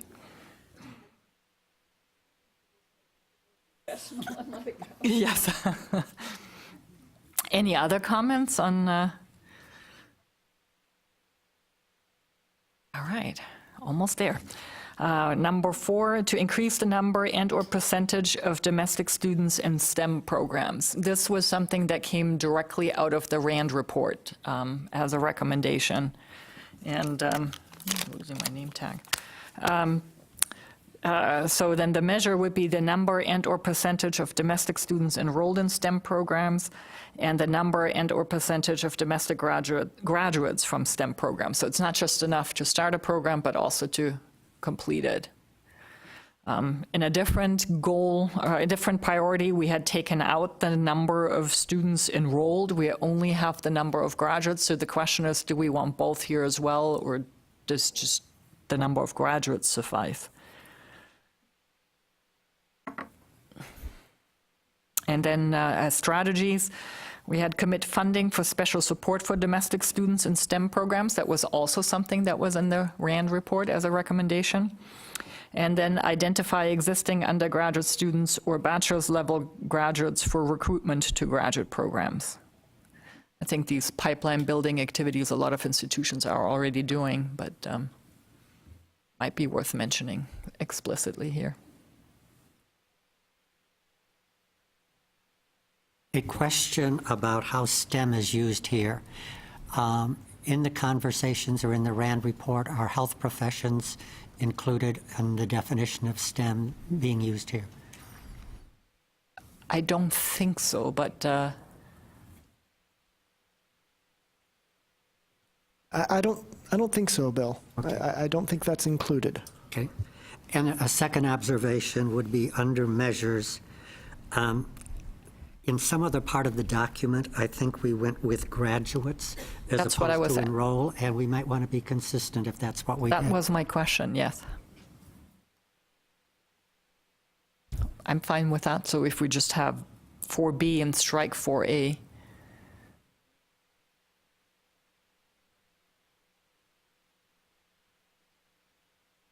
I would leave it. I would recommend leaving it.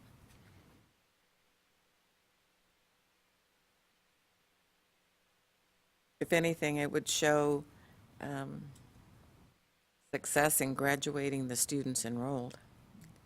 But Bill, to go back to your point, are you suggesting that health professions be added to the goal?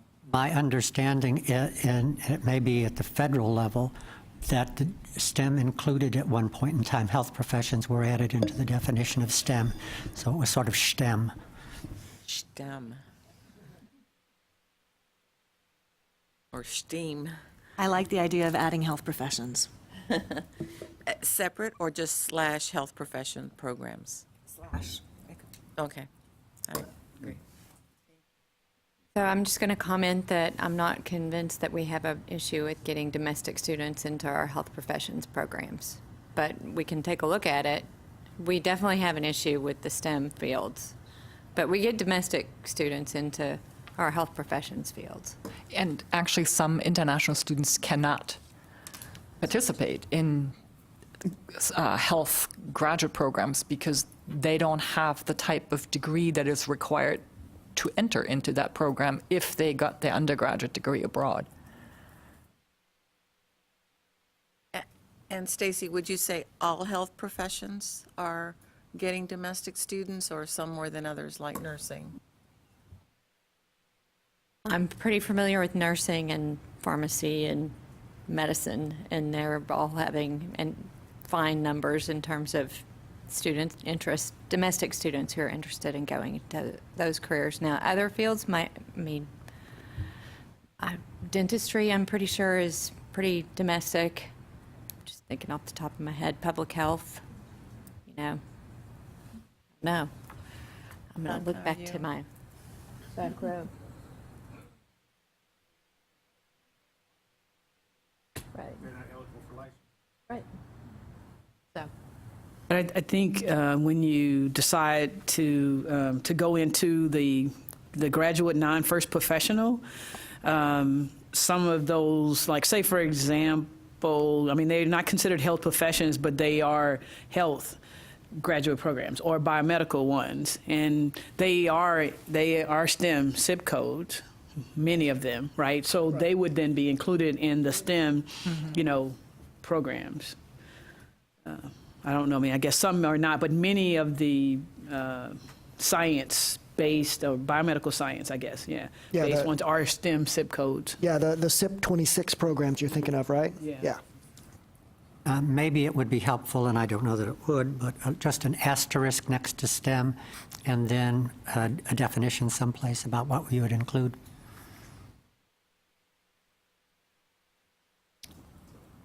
Yeah, we can make a note, Jen and I, to try to make sure we define STEM as we're using it. All right, and then goal number 5, the last goal of the strategic plan, to improve the number of highly qualified undergraduate students who pursue graduate degrees in Texas. And then the measure would be the number and/or the percentage of such highly qualified undergraduate students who pursue graduate degrees in Texas. And then a strategy would be to provide competitive state funding in the form of tuition waivers, here it is again, and scholarships to attract and retain highly qualified undergraduate students. So to attract from outside of the state and retain those from inside the state. So it was, the discussion was to have undergraduate students both from in and out of state to pursue degrees in Texas, if I remember correctly. Does improve the number mean increase? We want to increase those numbers? I think so. Okay. We can say increase, be more specific. And then just any discussion about what highly qualified means? No, kind of like the same with highly qualified faculty.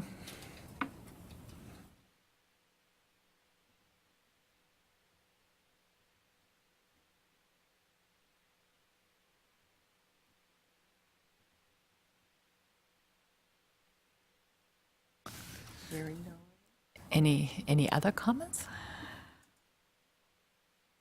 All right. This is in the priority to develop marketable skills and promote, this is the economic development part of it, I guess, is the connection for this one. I guess so, Just to yeah. keep people from leaving. Yes. Yeah.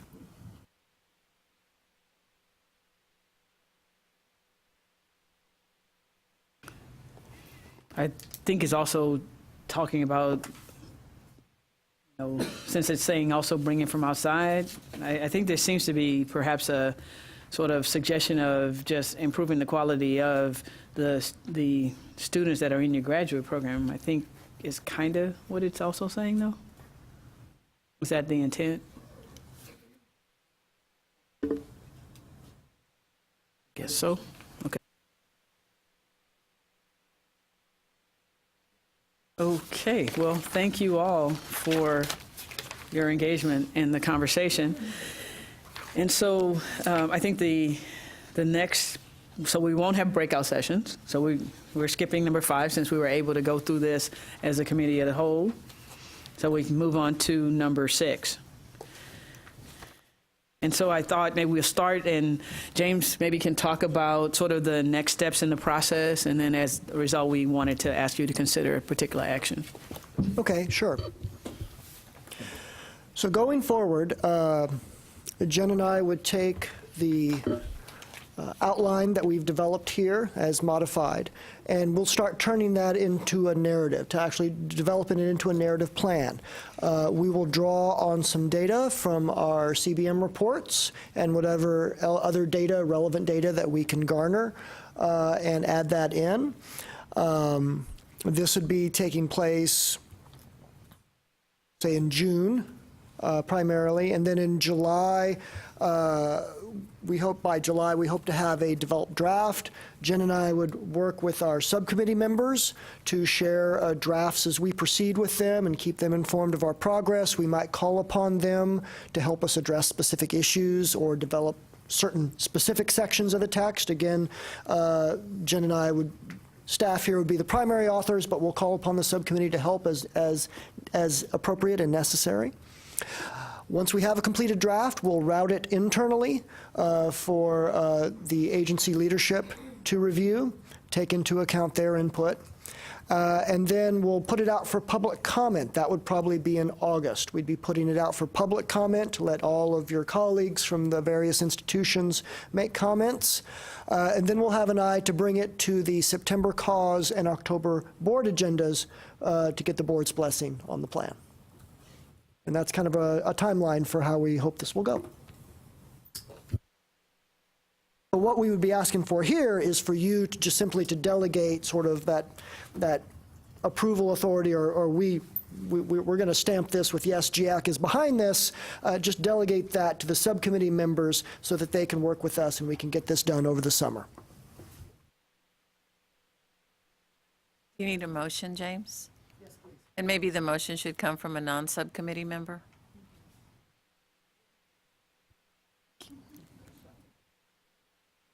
Second by Harn. Okay, all those in favor? Okay, opposed?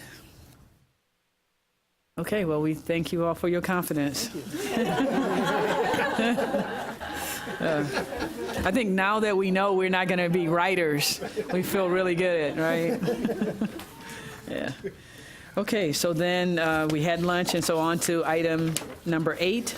Could I back up and ask James a question, or the committee as a whole? Is professional education or professional graduate education considered under the umbrella of graduate education?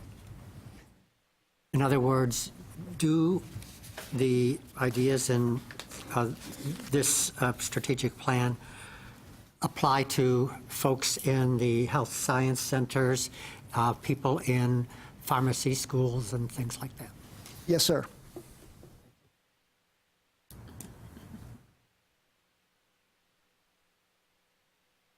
Okay. Anything follow up? Bill? No? Okay. Okay, so James, update on coordinating board initiatives? Certainly. The first thing I'd like to mention is that we have a UHRI liaison meeting this summer. That's taking place July 18th. Dr. Silverman, would you like to make any comments regarding that? So if you know on campus, if you serve as your liaison, or you know who your liaison is, or you've changed liaisons, please let us know. Because while we send information out, sometimes we have that information that's old or dated or incorrect or for whatever reason, it's not getting to the right person. So let us know if you're not getting information from us. It'll be a day-long information session, hopefully interactive, but we will have, by that time, our new website will be up and running, so I'm not sure if you all have heard about that. Some of you may be beta testing it as we speak, but we'll be rolling that out and letting you know about that. Also updates on accountability, anything else that's related to the agency, as well as just the administrative and process, how to do a proposal, how to submit it, how to make sure you're using the current version of, which form do you need, any of those kinds of issues. We want to make sure that folks know the nuts and bolts of getting stuff done and working with the coordinating board. So oftentimes we hear that, we're the bad guys, and this is our opportunity to actually tell institutions we're really not the bad guys. We actually want to work with you, and we want to help you through the process. We don't want to make it easy for you necessarily to get whatever it is that you want, but we want to make sure that you've thought about the right questions. And so that when you bring it forward, it's with knowledge and understanding. We also want you to know about all the tools and the data that we have here at the coordinating board, which, quite frankly, I've been here now 25 years, and I'm still surprised, and I still go, oh, wow, we can do that, and oh, we have this or that, or, oh, that's a different way to look at something. So we want to make sure that folks out in the field know about the resources that we have here. And anything, if you guys have any big burning questions that you'd like addressed at the liaison meeting, I'm happy to hear about them, and we're happy to consider them. So thank you. Put a plug in. Make sure, tell your liaisons to come to the coordinating board. We'll even have lunch. And it's a pretty good lunch, too, from Blue Baker, as I recall. Thank you very much, Dr. Silverman. Okay, I wanted to give you folks an update on the OER efforts that we're taking here, and that stands for Open Educational Resources. This all came out of Senate Bill 810 during the 85th legislative session. There's basically two parts to this. One part requires us, the coordinating board, to do a study. So our efforts along those lines have been some staff research. We've also hired a contractor to help us conduct the research and do the study. We had an OER feasibility stakeholder meeting on May 2nd, earlier this month. We invited a bunch of people from around the state and also some folks from California, Georgia, and other places, and nationwide experts, in other words. And we discussed a whole range of issues related to OER.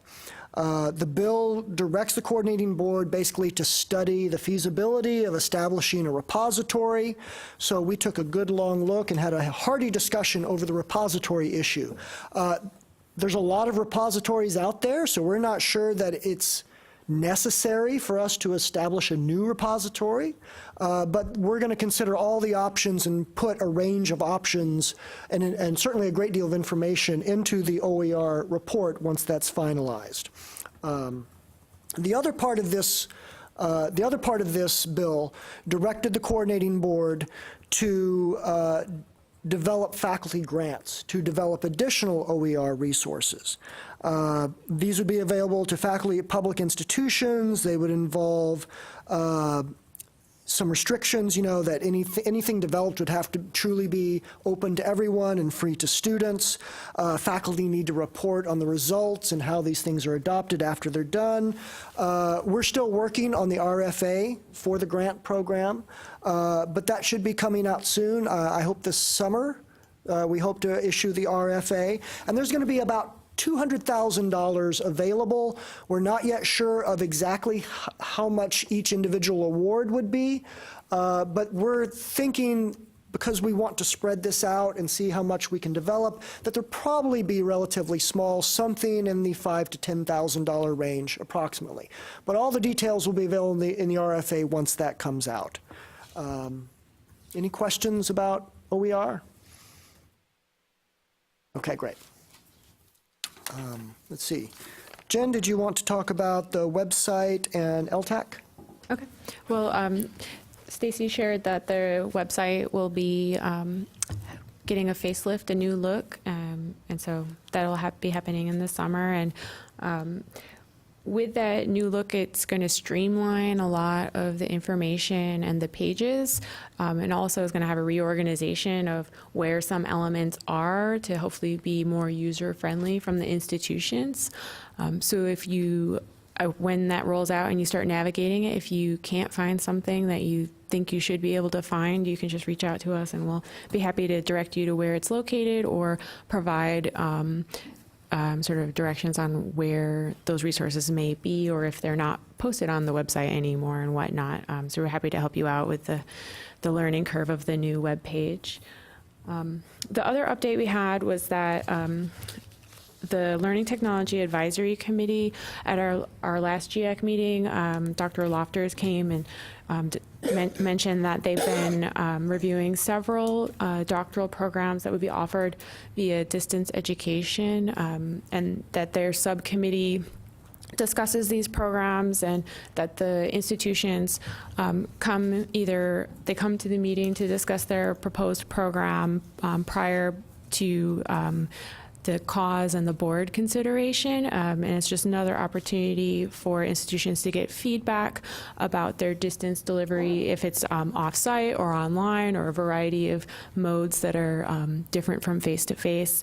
And since September 1 of fall 2017 up to Monday of this week, that committee has reviewed 6 doctoral programs, and that received recommendation from the committee favorably prior to moving forward to consideration possibly by the board. And the LTAC has their next meeting on June 1st, and that agenda is posted on our website if you were interested in what they'd be discussing at their next meeting, or following along via the video stream. So I'll add one more thing about the website. Most importantly, it's going to have a stronger search engine attached to it. So that's one of the benefits of moving to, yes, I see clapping out there. So yay. But I did want to mention that as a real positive. It's going to be a plus. Better search engine. Hopefully it'll be easier to find information that you want. Okay, good. So next, thank you. Jennifer, we'll talk about expense reporting. Oh, okay. The fun stuff.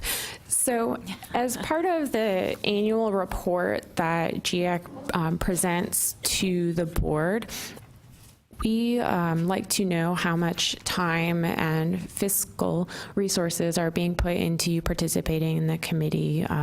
This helps sort of get an idea of what the impact is to your institutions and statewide for the coming into the meetings or doing subcommittee work. And so you'll remember that after the last meeting, I sent out a link to just fill in, your estimates of costs and time towards this. That gets compiled into other materials that go into the report from GIAC that will go this fall to the board. So following this meeting, you'll receive this email link, and I'm going to ask for a 2-week turnaround that gives you time to go home, recharge, and then submit that. And then I'll just follow up individually with anybody that is lingering. Last time I said a friendly reminder with smiley faces. Yes. So thank you. James up. Thank you.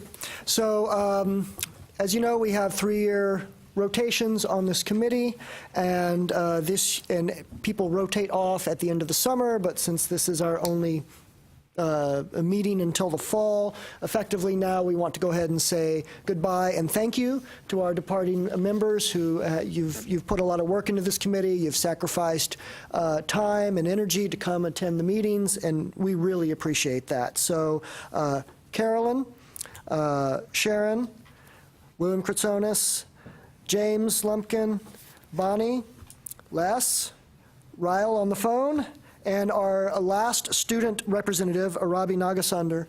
We'd like to thank all of you for your service to the state, for your service to higher education, and for your interest in graduate education. Thank you for everything that you've done.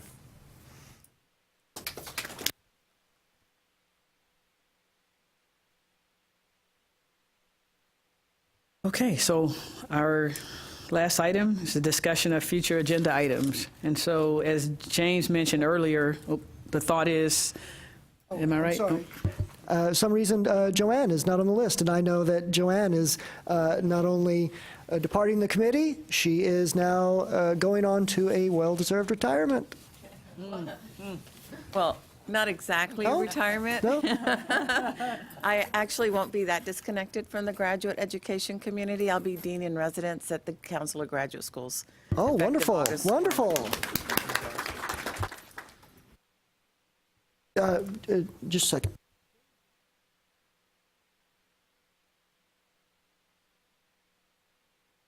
So, yeah, we'd also like to thank Dean for his service, but I believe he's being renominated, so I don't think he may not be departing the committee, so we won't thank him just yet, except to say thank you for being here, Dean.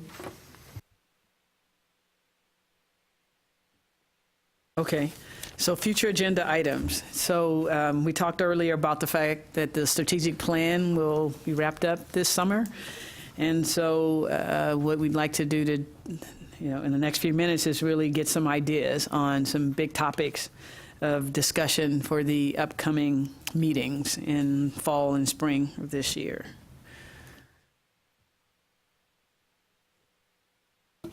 One of the things I'd like to discuss is the new schedule for the next round of graduate program reviews, so that we can better align the years that our programs are up for program-specific accreditation with the year their graduate review is due, so that there's not a disconnect.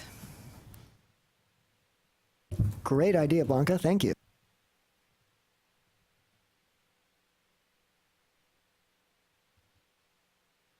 Well, I guess I'd like to suggest that we somehow talk about the marketable skills, requirements, stuff like that. I think I've seen in the minutes and that the undergraduate group has talked a lot about this, and it seems to me that this is really an important topic, within graduate education, and, perhaps we could, decide maybe what aspects we want to discuss in relation to it, but given that it's in 2020, we all need to be able to do this, maybe we could talk about best practices and other kinds of, ways that we're going to be achieve it, and then they talk about updating and stuff like that, so. And maybe changing the name. Right, at least within our own conversation, right? Because we think marketable skills, it doesn't imply what we think education is about. Exactly,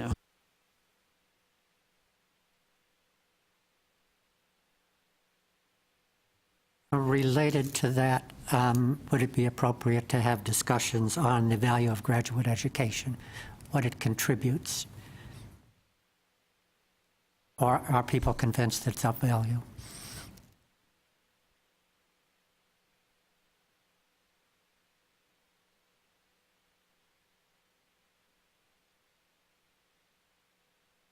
And you certainly aren't limited to the next 5 minutes. You're welcome to email Karen or Jen or myself with your kind of big picture ideas for topics and issues that the committee can tackle, say, over the next fiscal year.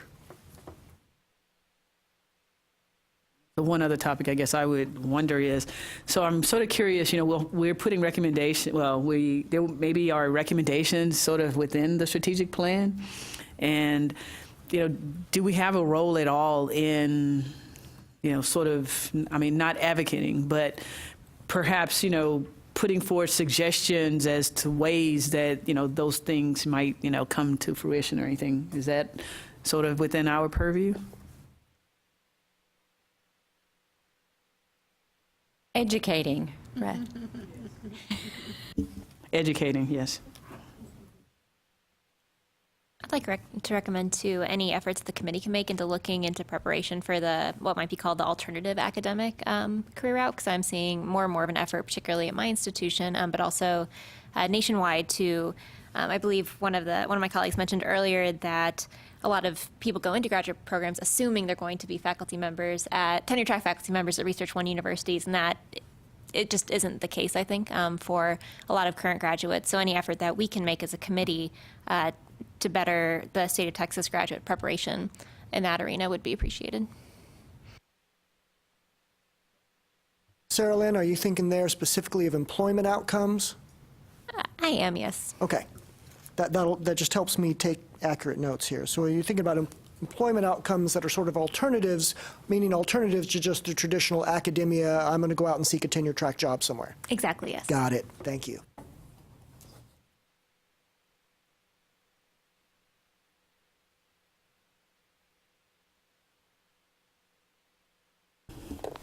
All right, so I guess, anything else? All right, so, wow, it's 1:05. Motion to adjourn? Yeah. It take them, so the dates, I think it was, yes, it's just saying that, I believe your doodle poll is going to come out? Yes, so they'll be many members of GIAC are transitioning off, and the nominations have come in, but we're waiting for the approval from the board to sort of put those nominations into place. And since there's so many of them, we discussed waiting until those nominations are approved to send out a poll after the board meeting this summer for those dates. So we wanted you to keep these in mind, that we know that these are available, but if other suggestions come in that time, we have some flexibility for setting the date for next year, and we wanted to incorporate the consideration of all of the members for fiscal 19. So I have a suggestion here. Two of the series, the February meeting for February 12th and February 15th is going to conflict with the Conference of Southern Graduate Schools. We narrowly escaped the ATGS meeting. I think, it would be good to, in the future, when setting possible dates, to keep those standing conferences of the Texas Association of Graduate Schools, the Conference of Southern Graduate Schools, and the National Council of Graduate Schools in consideration, because I would think that many of us attend those meetings, and then the second Tuesday and the second Friday is automatically out. Great. That's part of the reason we wanted to throw these out there, so we could get some feedback. Thank you. Okay. So we can look at some other ideas for the poll that we'll send this summer. Thank you. Okay, so is there a motion to adjourn? Second. Okay. Well, thank you all very much. Safe travels home. Thank you to all the folks joining the phone. Yes, thank you to those that joined over the phone. Bye. Thank you. Safe travels.